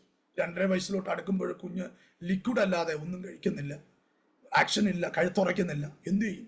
ഞങ്ങൾ രണ്ടുപേരും ആഗ്രഹിച്ചു, പപ്പയെ മമ്മി എന്ന് വിളിക്കാൻ രണ്ടുപേരും ആഗ്രഹിച്ചു. കുഞ്ഞിന് ഒരു പ്രയാസവും. ആ സമയത്ത് ഞങ്ങളൊരു തീരുമാനമെടുത്തു, ഞങ്ങൾക്ക് രണ്ടുപേർക്ക് ഒരു 3 ദിവസം ഉപവസിക്കാം, ഇതിനകത്ത് ദൈവം പ്രവർത്തിക്കണം എന്ന് പറഞ്ഞ് ഞങ്ങൾ രണ്ടുപേരും ഉപവസിച്ചു പ്രാർത്ഥിച്ചു. 3-ാമത്തെ ദിവസം ഞാൻ കഴിഞ്ഞ് എഴുന്നേറ്റപ്പോൾ ദൈവത്തിൻ്റെ ആത്മാവ് എന്നോട് പറഞ്ഞു, ഒരു ബിസ്ക്കറ്റ് എടുത്ത് കുഞ്ഞിന് കയ്യിലോട്ട് കൊടുക്കാൻ പറഞ്ഞു. ഞാൻ ആ നിയോഗം അനുസരിച്ച് ബിസ്ക്കറ്റ് എടുത്ത് ഞാൻ കുഞ്ഞിനെ കയ്യിലോട്ട് കൊടുത്തു. ഒരിക്കലും പിടിക്കാത്ത കുഞ്ഞ് അങ്ങനെ കൈ പിടച്ച് കുഞ്ഞ് ആ ബിസ്ക്കറ്റ് പിടിച്ച് പതുക്കെ അങ്ങ് വായിലോട്ട് നുഴഞ്ഞു. അവന് പതുക്കെ നുഴഞ്ഞ് ആ ഒരു ബിസ്ക്കറ്റ്, ആരോട്ടിൻ്റെ ബിസ്ക്കറ്റാണ്, അത് മുഴുവൻ കഴിച്ചു. അതിൻ്റെ അടുത്ത ദിവസവും അവന് ആ ബിസ്ക്കറ്റ് കൊടുത്തു, അവൻ വീണ്ടും കഴിക്കാൻ തുടങ്ങി. അങ്ങനെ ബിസ്ക്കറ്റ് കുറെ കഴിക്കാൻ തുടങ്ങി. പിന്നെ ചെറിയ ശബ്ദം ഉണ്ടാക്കാൻ തുടങ്ങി. കുറെ കഴിഞ്ഞപ്പോൾ ഞങ്ങൾ ഓരോ ഭക്ഷണങ്ങൾ പറഞ്ഞു കൊടുക്കാൻ, പപ്പ എന്നും മമ്മി എന്നും പറഞ്ഞു കൊടുക്കാൻ തുടങ്ങി. അവനെ വാക്ക് പോലെ പപ്പ മമ്മി എന്നൊക്കെ പറയാൻ തുടങ്ങി. അവന് ചെറുതായിട്ട് അങ്ങ് കമഴാൻ തുടങ്ങി. പതുക്കെ നിവിതാൻ തുടങ്ങി. കുറെ കഴിഞ്ഞപ്പോൾ അങ്ങ് നടക്കാൻ തുടങ്ങി. ഈ 6 മാസം, 2.5 വയസ്സിൽ നിന്ന് 3 വയസ്സ് വരെയുള്ള ആ 6 മാസത്തിന്റെ ആ ഒരു 6 മാസത്തിന്റെ അകത്ത് ആ കുഞ്ഞ് പൂർവ്വ ഒരു നോർമൽ സ്ഥിതിയിലോട്ട് കുഞ്ഞ് നടക്കാനും ഒരു വിക്കിൻ്റെ ഒരു അവസ്ഥയുണ്ടെങ്കിലും അവൻ അതിൻ്റെ രീതിയിൽ സംസാരിക്കാൻ തുടങ്ങി. അവൻ പ്രീ കേജിൽ ഞങ്ങൾ കൊണ്ട് ചേർത്തി. അതിനുശേഷം 1ാം ക്ലാസ്സിൽ കൊണ്ട് ചേർത്തി. ഇങ്ങനെ കുഞ്ഞിനുള്ള മാറ്റങ്ങൾ എൻ്റെ ദൈവം ചെയ്ത ഒരു വലിയ ഒരു അനുഭവമാണ്. ഇങ്ങനെ സമാധാനത്തോടുകൂടെ ഞങ്ങൾ മുമ്പോട്ട് പോവുകയാണ്. എൻ്റെ മൂത്ത മോൻ നന്നായി പഠിച്ചു വരുന്നു, ഇളയ കുഞ്ഞും നന്നായിട്ട് വരുമ്പോൾ വളരെ സന്തോഷത്തോടു കൂടെ മുമ്പോട്ട് പോയിക്കൊണ്ടിരിക്കുന്ന ഒരു സന്ദർഭമാണ്. ആ സമയത്ത് എനിക്ക് ദൈവം കൃപാവരങ്ങളാൽ കൊണ്ട് നിറച്ചിട്ടുണ്ട്. ഞാൻ പ്രവചന ശുശ്രൂഷ ചെയ്യുന്നുണ്ട്, പൊതു ശുശ്രൂഷയൊക്കെ പോകും അല്പമായിട്ട്. അപ്പോൾ ഞാൻ ഒരു സഭയിലെ ഒരു കുടുംബം ഞങ്ങൾ പൊതു ശുശ്രൂഷയ്ക്കായിട്ട് അവിടെ ഫാമിലി പ്രയറിനായിട്ട് വിളിച്ചു. ഞാനും എൻ്റെ വൈഫും കൂടെ സ്കൂട്ടറിൽ പോവുകയാണ്. ആ സമയത്ത് അവിടെ ചെന്നു. ഞങ്ങൾ ശുശ്രൂഷിച്ചുകൊണ്ടിരിക്കുമ്പോൾ പെട്ടെന്ന് പരിശുദ്ധാത്മാവെ, പ്രവചനാത്മാവിൽ എൻ്റെ വൈഫിനോട് സംസാരിക്കാൻ ഇങ്ങനെ പറഞ്ഞു, പ്രിയദാസി, 3 മാസത്തിൻ്റെ അകത്ത് ഒരു മരണകരമായ ഒരു രോഗാവസ്ഥ നിന്നെ ബാധിക്കപ്പെടും. പക്ഷെ നീ അതിനെ മറികടന്ന് മുമ്പോട്ട് പോകും. അതൊരു ദൈവ പദ്ധതിയാണ് അതിൻ്റെ അകത്ത് എന്ന് ഒരു ദൂതൻ പറഞ്ഞു. ഇത് പറഞ്ഞ് ഞാൻ ശുശ്രൂഷ കഴിഞ്ഞ ഉടനെ എൻ്റെ ബൈക്കിൻ്റെ പുറകിൽ എൻ്റെ ജീവിത പങ്കാളി ഇരുന്നിട്ട് എൻ്റെ വൈഫിൻ്റെ മുഖമൊക്കെ മാറി വളരെ വിഷമത്തോടെ എൻ്റെ അടുത്ത് ചോദിക്കാൻ തുടങ്ങി, അച്ചാച്ചാ എനിക്കെന്താ വരാൻ പോകുന്നത്? ഞാൻ മരിച്ചു പോകുമോ? മരിച്ചു പോകുമോ? ഇനി ഈ ദൈവം ഒരു കാര്യം പറഞ്ഞത്, എന്തേലും ഒരു രോഗം വരിക അതിൽ നിന്ന് പുറത്തു വരുന്ന ഒരു അവസ്ഥയെ കാണിക്കുക, നീ ഭയപ്പെടുമൊന്നും വേണ്ട, അതിനൊരു നീക്കുപോക്കുള്ളത് കൊണ്ടല്ലേ ദൈവം പറയുന്നത് എന്നൊക്കെ ഞാൻ അവൾ പറഞ്ഞെങ്കിൽ അവളുടെ മൂഡ് മാറിയിട്ടില്ല. വീട്ടിലോട്ട് വരുമ്പോഴും അവളിങ്ങനെ ചോദിക്കും, അച്ചാച്ച ഞാൻ മരിച്ചു പോകുമോ? അച്ചാച്ച ഈ പ്രവചനാത്മാവിലല്ലേ പറഞ്ഞത്, സ്വന്തം ഇതൊന്നും അല്ലല്ലോ പറഞ്ഞത്. സാധാരണ എൻ്റെ അടുത്ത് അച്ചാച്ചൻ ഇതുവരെയും പ്രവചിച്ചിട്ടില്ല, ഇങ്ങനെ പറഞ്ഞെങ്കിൽ ദൈവാത്മാവ് പറഞ്ഞിട്ടല്ലേ. അപ്പം ഞാൻ പറഞ്ഞു, അങ്ങനെയൊന്നും വരില്ല, വരാതിരിക്കാൻ വേണ്ടിയിട്ടാണ് ദൈവാത്മാവ് പ്രാർത്ഥിക്കാൻ പറഞ്ഞെന്ന് പറഞ്ഞ് അവളെ ശാന്തമാക്കി ഞങ്ങൾ അതോടൊരു വിട്ടു. അപ്പം ഞങ്ങളുടെ ഒരു സഭയിൽ ഒരു വിശ്വാസി ഒരു ലാബ് ഡെഡിക്കേഷൻ നടക്കുകയാണ്. അപ്പോൾ എന്നെ വിളിച്ച്, പാസ്റ്റർ നിങ്ങൾ കുടുംബമായിട്ട് വരണം, ലാബിൽ പ്രാർത്ഥിച്ചൊന്ന് ഡെഡിക്കേറ്റ് ചെയ്യണം. അപ്പോൾ ഞങ്ങൾ അതിരാവിലെ വരണം. അതിരാവിലെ ഈ ഷുഗറൊക്കെ ചികിത്സിക്കുന്ന വരുന്നവരൊക്കെ വരുമല്ലോ. അപ്പോൾ അതുകൊണ്ട് അതിരാവിലെയാണ് ഡെഡിക്കേഷൻ വയ്ക്കുന്നത്, 6 മണിക്ക്. പാസ്റ്റർ വൈഫും കൂടെ വരണേന്ന് പറഞ്ഞു. അപ്പം ഞാനും വൈഫും കൂടെ അതിരാവിലെ ചെന്നു. ലാബ് ദൈവകരങ്ങൾ വെച്ച് പ്രാർത്ഥിച്ച് അതിന് ഡെഡിക്കേറ്റ് ചെയ്തു. ലാബ് ഡെഡിക്കേറ്റ് ചെയ്തിട്ട് അവിടുത്തെ ആ സഹോദരി ഞങ്ങളോട് പറഞ്ഞു, പാസ്റ്ററും അമ്മമ്മയ്ക്കും ഞങ്ങളുടെ ഈ ലാബിൻ്റെ വകയായിട്ട് full test, full body checkup ഞങ്ങൾ ഫ്രീ ആയിട്ട് ചെയ്യാൻ പോകും. അത് ഞങ്ങളുടെ ഒരു സന്തോഷത്തിനാണ് പാസ്റ്ററെ. അതുവരെയും ഞാൻ ലാബിൻ്റെ ഈ ടെസ്റ്റുകൾ, ഷുഗർ ഇടയ്ക്ക് നോക്കിയിട്ടുണ്ടെന്നല്ലാതെ വേറെ ഒരു ടെസ്റ്റുകൾ ഞാൻ നോക്കിയിട്ടില്ല. ഗ്രൂപ്പ് പോലും എനിക്ക് അറിയത്തില്ല. അങ്ങനെയാണ് ഞാൻ ബ്ലഡ് ടെസ്റ്റുമായി ബന്ധപ്പെട്ടൊന്നും ഞാൻ അധികം ടെസ്റ്റുകളൊന്നും നടത്തിയിട്ടില്ല. അപ്പോൾ ആയിക്കോളട്ടെ എന്ന് പറഞ്ഞുകൊണ്ട് ഞങ്ങൾ 2 പേരും ടെസ്റ്റ് ചെയ്തു. അപ്പോൾ എനിക്കന്ന് കോട്ടയത്ത് ഈ കാഞ്ഞിരപ്പള്ളിയിൽ ഒരു ചർച്ച കൊണ്ട് സഭയിൽ ഒരു പൊതു ശുശ്രൂഷ ഉണ്ടായിരുന്നു. അപ്പോൾ ഉദ്ഘാടനം കഴിഞ്ഞ് ഞാൻ രാത്രി ട്രെയിൻ കയറി കാഞ്ഞിരപ്പള്ളിയിലെ ചർച്ച ഹോളിലെ ചർച്ച ഹോളിലെ സഭയിൽ ഞാൻ പൊതു ശുശ്രൂഷയ്ക്കായിട്ട് പോയി അവിടെ ശുശ്രൂഷ നടക്കുകയാണ്. അപ്പോൾ ലാബിൽ നിന്ന് എനിക്കൊരു കോൾ വന്നു. അവിടുത്തെ സിസ്റ്ററാണ്. അപ്പം ഞാനിത് ലാബിൽ നിന്ന് കോള്, സാധാരണ ചർച്ചിൽ ഞായറാഴ്ച വരുമ്പോൾ റിപ്പോർട്ട് തന്നാൽ മതി ആ സഹോദരിക്ക്. ലാബിൽ നിന്നും ഈ സഹോദരി എന്താ വിളിക്കുന്നത്, എന്താ സിസ്റ്ററെ റിസൾട്ട് വന്നു അല്ലേ? അല്ല പാസ്റ്ററെ, സംസാരമൊക്കെ മാറാൻ തുടങ്ങി. അല്ല പാസ്റ്ററെ, ഒരു കാര്യം പറയാനുണ്ട്. അപ്പം ഞാൻ പറഞ്ഞു, എന്ത് പറഞ്ഞ്? പാസ്റ്റർ വിഷമിക്കണ്ട, പറ സിസ്റ്ററെ, പറയൂ ധൈര്യമായിട്ട്. അല്ല പാസ്റ്റർക്കല്ല, വൈഫിൻ്റെ റിസൾട്ടിൽ ഈ ക്രിയാറ്റിൻ ലെവൽ 4.8 എന്നാണ് കാണിക്കുന്നത്. അതിൻ്റെ അർത്ഥം കിഡ്നി ഫെയിലാണ് അതിൻ്റെ ഒരു സിംറ്റമാണത്. പാസ്റ്റർ എത്രയും വേഗം വന്നിട്ട് ഒരു നെഫ്രോളജിസ്റ്റിനെ കാണിക്കണം, കാരണം 4.8 അത് ഡേഞ്ചറാണ്. പാസ്റ്റർ എത്രയും വേഗം. ഇത് ഞാൻ ശുശ്രൂഷിക്കാൻ പിന്നെ എനിക്ക് മാനസികമായിട്ട് ഭയങ്കര ഒരു പ്രയാസം തോന്നി. കാരണം പെട്ടെന്ന് ഞാൻ പറഞ്ഞ ദൈവാലോചന എൻ്റെ ഓർമ്മയിൽ വന്നു. മരണകരമായ രോഗം ബാധിക്കപ്പെടാൻ അതിൽ നിന്ന് റിക്കവർ ആകും. ഇത് കേട്ട ഉടനെ എനിക്കും പ്രയാസം വന്നു. ഞാനവിടെ മിനിസ്ട്രിയിൽ ഒരു പ്രയാസവും കാണിക്കാതെ ഒരു ഭാവവ്യത്യാസവും കാണിക്കാതെ അവിടുത്തെ ശുശ്രൂഷ തികച്ചിട്ട് ഞാൻ അടുത്ത ദിവസം വണ്ടി കയറി വന്ന് എൻ്റെ വൈഫിനെയും കൂട്ടിയിട്ട് നെഫ്രോളജിസ്റ്റിനെ കാണിച്ചു. അവർ കാണിച്ച ഉടനെ റിസൾട്ട് കണ്ടുപിടിച്ചിട്ട് പറഞ്ഞു കിഡ്നി സ്കാൻ ചെയ്യണം. അങ്ങനെ കിഡ്നി സ്കാൻ ചെയ്ത റിപ്പോർട്ടുമായി ഡോക്ടർ മുമ്പിൽ പോവുകയാണ്. ഡോക്ടർ ആ റിപ്പോർട്ട് നോക്കി എന്നിട്ട് പറഞ്ഞു വൈഫിനെ ഒന്ന് പുറത്തിരിക്കാൻ പറഞ്ഞു. അപ്പോഴെനിക്ക് സംഭവം പ്രയാസം തോന്നി. വൈഫിനെ പുറത്തിരിക്കാൻ പറഞ്ഞു. എന്നെ പേഴ്സണലി വിളിച്ചു പറഞ്ഞു 70% കിഡ്നി ചുരുങ്ങിയിരിക്കുകയാണ്. ക്രോണിക് കിഡ്നിയാണ് ഇത്. ഇനി അത് ചുരുങ്ങി കൊണ്ടുവരികയാണ്, തിരിച്ചു വരത്തില്ല. അതുകൊണ്ട് എത്രയും വേഗം ഡയാലിസിസ് ചെയ്യണം, കിഡ്നി തകർന്ന് പോയിരിക്കുക എന്ന് പറഞ്ഞു. ഇത് കേട്ടതും ഞാനങ്ങ് സ്തംഭിച്ച പോലെ അവിടെ തന്നെ അങ്ങ് ഇരിക്കുക. കാരണം എന്ത് ചെയ്യണമെന്ന് അറിയത്തില്ല. കാരണം അവളുടെ ഓരോരോ ചോദ്യങ്ങളും, എന്താ ചാച്ചാ എനിക്ക് എന്തെങ്കിലും രോഗം, ഞാൻ മരിച്ചു പോകുന്നൊക്കെ ചോദ്യം. അങ്ങനെ ഡോക്ടർ പറഞ്ഞു വൈഫിനും വരാൻ പറഞ്ഞു. അങ്ങനെ ഡോക്ടർ എന്നോട് പറഞ്ഞതിന് ശേഷം വൈഫിനും വരുത്തിച്ച് അവർ ഒരു കൗൺസിലിംഗ് പോലെ പറഞ്ഞ് ആ കാര്യങ്ങൾ ധരിപ്പിച്ചു. വൈഫ് അന്നേരം തന്നെ മൂഡ് ഓഫ് ആയി. പോകുന്ന സമയത്ത് ഒന്നും എന്നോട് സംസാരിക്കുന്നില്ല. അവസാനം ഞാനും വീട്ടിൽ രണ്ടുപേരും ചെന്നു. അവൾ കരയാൻ തുടങ്ങി, ഭക്ഷണം കഴിക്കുന്നില്ല, മൂഡ് ഓഫ് ആയി, കുഞ്ഞുങ്ങളോട് സംസാരിക്കുന്നില്ല. കാരണം അവൾക്ക് മനസ്സിലായി മരിച്ചു പോകാൻ പോവുകയാണ് ഇനി ഒരു ജീവിതം. അപ്പം ഞാൻ പറഞ്ഞു, കർത്താവ് പറഞ്ഞു നീക്കുപോക്കുണ്ടെന്നല്ലേ പറഞ്ഞേ, നീ എന്തിനാ കരയുന്നേ? അപ്പോൾ അങ്ങനെ എത്ര പറഞ്ഞാലും അവൾ അതൊരു മൂഡ് ഓഫ് മാറുന്നില്ല. അങ്ങനെ ഡോക്ടർ പറഞ്ഞതനുസരിച്ച് ഡയാലിസിന് വേണ്ടി ഫിസ്റ്റൂള കയ്യിലിട്ടു. അത് 1.5 മാസത്തിന് ശേഷം ഡയാലിസിസ് സ്റ്റാർട്ട് ചെയ്തു. സ്തോത്രം. ഏകദേശം 4 വർഷക്കാലവും ഡയാലിസുമായിട്ട് മുമ്പോട്ട് പോയി. ഒത്തിരി സാമ്പത്തിക ആവശ്യങ്ങളുണ്ടായിരുന്നു. പലരും സഹായിച്ചുകൊണ്ടും ഞങ്ങളുടെ ഭക്ഷണം കുറച്ചുകൊണ്ടും ഇവളെ ഡയാലിസിസ് ചെയ്തുകൊണ്ടേയിരുന്നു. അവസാനം 4 വർഷം ഡയാലിസിസ് കഴിഞ്ഞപ്പോൾ ഡോക്ടർ പറഞ്ഞു ഇനി ഡയാലിസുമായിട്ട് മുമ്പോട്ട് പോകാൻ പറ്റത്തില്ല. കണ്ണിലെ മൊത്തം ക്ഷീണിച്ചിരിക്കുക, ഇമ്മ്യൂണിറ്റിയും നഷ്ടപ്പെട്ടു. അന്ന് പെൻസിൽ നല്ല തടിയൊക്കെ ഉണ്ടായിരുന്ന എൻ്റെ വൈഫ് പെൻസിൽ പോലെ ഒത്തിരി ലീനായി. ഡയാലിസിസ് ഇനി മുമ്പോട്ട് പോകാൻ പറ്റത്തില്ല, മരണം സംഭവിക്കും, വേഗത്തിൽ നിങ്ങൾ എന്തെങ്കിലും ഒരു പോകാൻ വഴി കാണിച്ചു. അപ്പം ഞാനിപ്പോൾ ഇങ്ങനെ പബ്ലിഷ് ചെയ്തപ്പോൾ 2 പേരെ കിഡ്നി കൊടുക്കാനായിട്ട് വന്നു. അപ്പം അവരുടെ ക്രോസ് മാച്ചിന് വേണ്ടി അവരെ വിധേയപ്പെടുത്തി. ക്രോസ് മാച്ചിന് വേണ്ടി വിധേയപ്പെടുത്തുമ്പോൾ ആദ്യത്തെ കുറേ ടെസ്റ്റുകളൊക്കെ ഓക്കെ, അതിനുശേഷമുള്ള ചില ടെസ്റ്റുകളിലൊന്നും സെറ്റായില്ല. അദ്ദേഹം റിജക്റ്റായി. 2ാമത്തെ ആൾ മുമ്പോട്ട് വന്നു. അദ്ദേഹവും ഇതുപോലെ ക്രോസ് മാച്ച് നടത്തി. അദ്ദേഹത്തിൻ്റെയും പല ടെസ്റ്റുകളിലൊന്നും ക്രോസ് മാച്ച് കറക്റ്റായില്ല. ഈ ക്രോസ് മാച്ചിന് വരുന്നപ്പോഴൊക്കെ എൻ്റെ വൈഫിൻ്റെ മുഖം നല്ലൊരു സമാധാന അന്തരീക്ഷമായിരുന്നു. കാരണം ഞാൻ ജീവനിലൂടെ തിരിച്ചു വരുമല്ലോ എന്നുള്ളൊരു ഇതുണ്ടായിരുന്നു.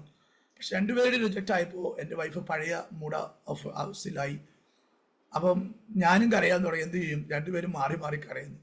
സ്തോത്രം. കുഞ്ഞുങ്ങളൊരു മാമൂലക്കായിരുന്നു കരയുന്നു. ഒരു മരണവീട് പോലെ അന്തരീക്ഷത്തിലായിരുന്നു ആ സിറ്റുവേഷൻ. ഞാൻ തരിച്ചു മാറി നിന്ന് ഞാൻ കരയാൻ തുടങ്ങി. ദൈവം എന്താ ചെയ്യേണ്ടത്? ഈ സന്ദർഭങ്ങൾ എന്താ ചെയ്യേണ്ടത്?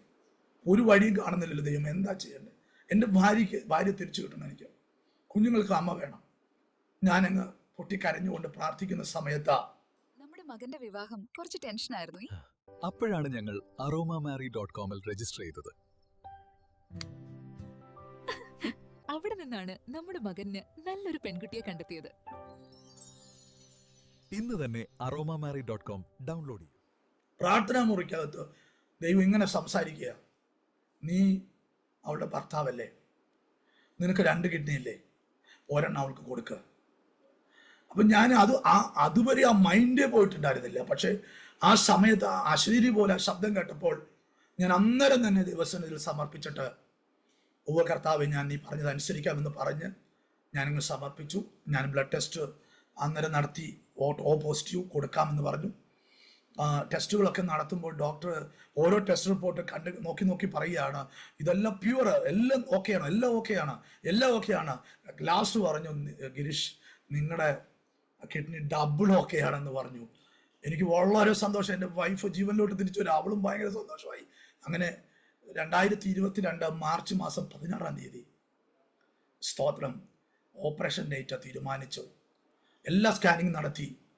ആ സർജറിയുടെ തലേന്ന് ദിവസം 15-ാം തീയതി 2022 മാർച്ച് മാസം 15-ാം തീയതി ഉച്ച സമയത്ത് ഒരു ഡോക്ടറുടെ ടീം മുമ്പിലോട്ട് വന്നു. മുമ്പിലോട്ട് വന്നിട്ട് ഇങ്ങനെ പറഞ്ഞു, ഗിരീഷ്, നിങ്ങളുടെ കിഡ്നി ഞങ്ങൾ സ്കാൻ റിപ്പോർട്ട് ഞങ്ങൾ ഡിസ്കസ് ചെയ്തിട്ട് ഇപ്പോഴാണ് എൻ്റെ വിവരം വ്യക്തമാക്കിയത്. നിങ്ങൾക്ക് കോംപ്ലിക്കേഷൻ ആണ് നിങ്ങളുടെ സർജറി. കാരണം സാധാരണ എല്ലാവരുടെ കിഡ്നിയിൽ ഒരു വെർട്ടിക്കലാണ് ഔട്ടിൽ പോകുന്നത്, രക്തം ശുദ്ധീകരിച്ചിട്ട് ഔട്ടിലോട്ട് പോകുന്നത് ഒരു രക്തക്കുഴലാണ്. എന്നാൽ ഗിരീഷ്, നിങ്ങളുടെ കിഡ്നിക്കകത്ത് ഒരു ലെഫ്റ്റ് സൈഡിലെ കിഡ്നിക്കകത്ത് 5ഉം റൈറ്റ് സൈഡിലെ കിഡ്നിയിൽ നിന്നും പുറത്തു വരുന്ന രക്തക്കുഴൽ 6 ഉണ്ട്. ഇത് വിചിത്രം എന്ന് പറയില്ല, ഇത് അപൂർവങ്ങളിൽ അപൂർവം എന്നാണ് പറയാൻ പറ്റത്തുള്ളൂ. അതുകൊണ്ട് ഗിരീഷ്, അത് രക്തക്കുഴലുകൾ ശരീരത്തിലിരിക്കുന്നത് തെറ്റൊന്നുമില്ല, പക്ഷേ അത് ട്രാൻസ്പ്ലാന്റ് ചെയ്യുന്ന സമയത്ത് ഇത് കട്ട് ചെയ്യുന്ന സമയത്ത് ബ്ലീഡിങ് ഉണ്ടാകുകയും മരണസാധ്യതയുണ്ട്. കോംപ്ലിക്കേഷൻ സർജറിയാണ്. എന്താ ചെയ്യേണ്ടത്, പിന്മാറുന്നോ എന്താണെന്ന് ചോദിച്ചു. എൻ്റെ വൈഫ് ഇത് നോക്കിക്കൊണ്ടിരിക്കുക. എൻ്റെ വൈഫ് പറഞ്ഞു, ഡോക്ടർ പറഞ്ഞു, ഡോക്ടർ വേണ്ട, എൻ്റെ ഹസ്ബൻഡിൻ്റെ കിഡ്നി എടുക്കണ്ട, എൻ്റെ കുഞ്ഞുങ്ങൾക്ക്, ഞങ്ങൾ രണ്ടുപേരും മരിച്ചു പോയി കഴിഞ്ഞാൽ എൻ്റെ കുഞ്ഞുങ്ങൾക്ക് ആരുണ്ടാകും, അതുകൊണ്ട് കിഡ്നി എടുക്കണ്ട. അപ്പോൾ ഞാൻ പറഞ്ഞു, നോ ഡോക്ടർ, ഞാൻ വില്ലിങ് ആണ്. ഞാൻ അവളോട് പറഞ്ഞു, പ്രാർത്ഥന ദൈവം എന്നോട് പറഞ്ഞതുകൊണ്ടാണ് ഞാൻ തയ്യാറായത്, അതുകൊണ്ട് ദൈവം ഇതിനകത്ത് കോംപ്ലിക്കേഷൻ മാറ്റും, നീ ധൈര്യമായിട്ടിരിക്കുമെന്ന് പറഞ്ഞു. അങ്ങനെ സർജറി എൻ്റെ സക്സസ് ആയി മാറി, പക്ഷെ വൈഫിൻ്റെ കോംപ്ലിക്കേഷൻ ആയിരുന്നു. പക്ഷെ ദൈവം അവളെ ജീവനിലോട്ട് തിരിച്ചു കൊണ്ടുവന്നു. രണ്ടുപേരും മുഖാമുഖമായി കണ്ട് കർത്താവിനെ സ്തുതിച്ചു. എൻ്റെ കുഞ്ഞുങ്ങളോടുകൂടെ ചേർന്ന് സ്തോത്രം ഞങ്ങൾ മുമ്പോട്ട് പോവുകയാണ്. ഏകദേശം 1.5 വർഷം കഴിഞ്ഞപ്പോൾ ഞാൻ നോർത്ത് മിനിസ്ട്രിയിലോട്ട് ഞാൻ കടന്നുപോയി. നോർത്ത് മിനിസ്ട്രിയിലോട്ട് ഞാൻ കടന്നു പോകുന്ന സമയത്ത് അവിടുന്ന് എനിക്കൊരു പനി ബാധിക്കപ്പെട്ടു, ഡെങ്കു ഫീവർ. പനിയോടുകൂടെ ഞാൻ വന്നു. എൻ്റെ കുഞ്ഞുങ്ങൾക്കൊക്കെ പനി വന്നു, വൈഫിനും പനി വന്നു. ഞങ്ങളുടെ എല്ലാ അസുഖങ്ങളും മാറി, വൈഫിന് മാറിയില്ല. അതിങ്ങനെ നിന്നുകൊണ്ടേയിരുന്നു. അത് ബ്രെയിനിലോട്ട് ബാധിച്ചു. അതങ്ങ് ഒരു ദിവസം വൈഫ്, ഞാനിപ്പം വെളിയിൽ ഒരു മിനിസ്ട്രിക്കായിട്ട് പോയതാണ്. അപ്പോൾ വൈഫ് അതിരാവിലെ എന്നെ വിളിച്ചിട്ട് എന്നോട് പറഞ്ഞു, അച്ചാച്ച ഒരു കണ്ണ് കാണുന്നില്ല അച്ചാച്ച. അപ്പോൾ ഞാൻ പറഞ്ഞു, കണ്ണിന് ചൂട് വന്നതായിരിക്കും, പനിയൊക്കെ അല്ലേ, നീ ഭാരപ്പെടണ്ട. ഇല്ല അച്ചാച്ച, എൻ്റെ കണ്ണ് ഒട്ടും കാണുന്നില്ല. ഇത് കേട്ടപ്പോൾ എനിക്ക് അങ്ങ് ടെൻഷനായി. ഞാൻ അന്നേരം മിനിസ്ട്രി ബ്രേക്ക് ചെയ്തിട്ട് ഞാൻ വീണ്ടും വന്നു. അപ്പം ഞാൻ നോക്കി, ഡോക്ടറെ കാണിച്ചു കൊണ്ടുപോയി, ആൻറ്റിബയോട്ടിക് കൊടുത്തു, ഒരു രക്ഷയില്ല. അവസാനം നമ്മുടെ അങ്കമാലിയിലുള്ള ഒരു ഹോസ്പിറ്റലിൽ ലിറ്റിൽ ഫ്ലവറിൽ കൊണ്ടുപോയി. അവിടെയും ആൻറ്റിബയോട്ടിക് കൊടുത്തു, ഒരു മാറ്റവുമില്ല. അടുത്ത ദിവസം മെയിൻ ഡോക്ടർ വരും. മെയിൻ ഡോക്ടർ വരുമ്പോൾ അതിരാവിലെ ആകുമ്പോൾ എൻ്റെ വൈഫ് എന്നോട് പറഞ്ഞു, സ്തോത്രം, മറ്റേ കണ്ണിനും കാഴ്ച പകുതിയോളം കുറഞ്ഞു അച്ചാച്ച. ഇത് കേട്ടതും എനിക്കും ആകെ ടെൻഷനായി. കാരണം ഒരു കണ്ണിൻ്റെ കുറയുന്നു, അടുത്ത കണ്ണിൻ്റെയും ബ്രേക്ക് ആകുന്നു. ആ ഡോക്ടറുടെ അടുക്കിലോട്ട് പോകുന്ന സമയത്ത് 2 കണ്ണും ബ്ലൈൻഡായി. എൻ്റെ വൈഫ് കിടന്ന് വീൽ ചെയറിലിരുന്ന് കരയാൻ തുടങ്ങി.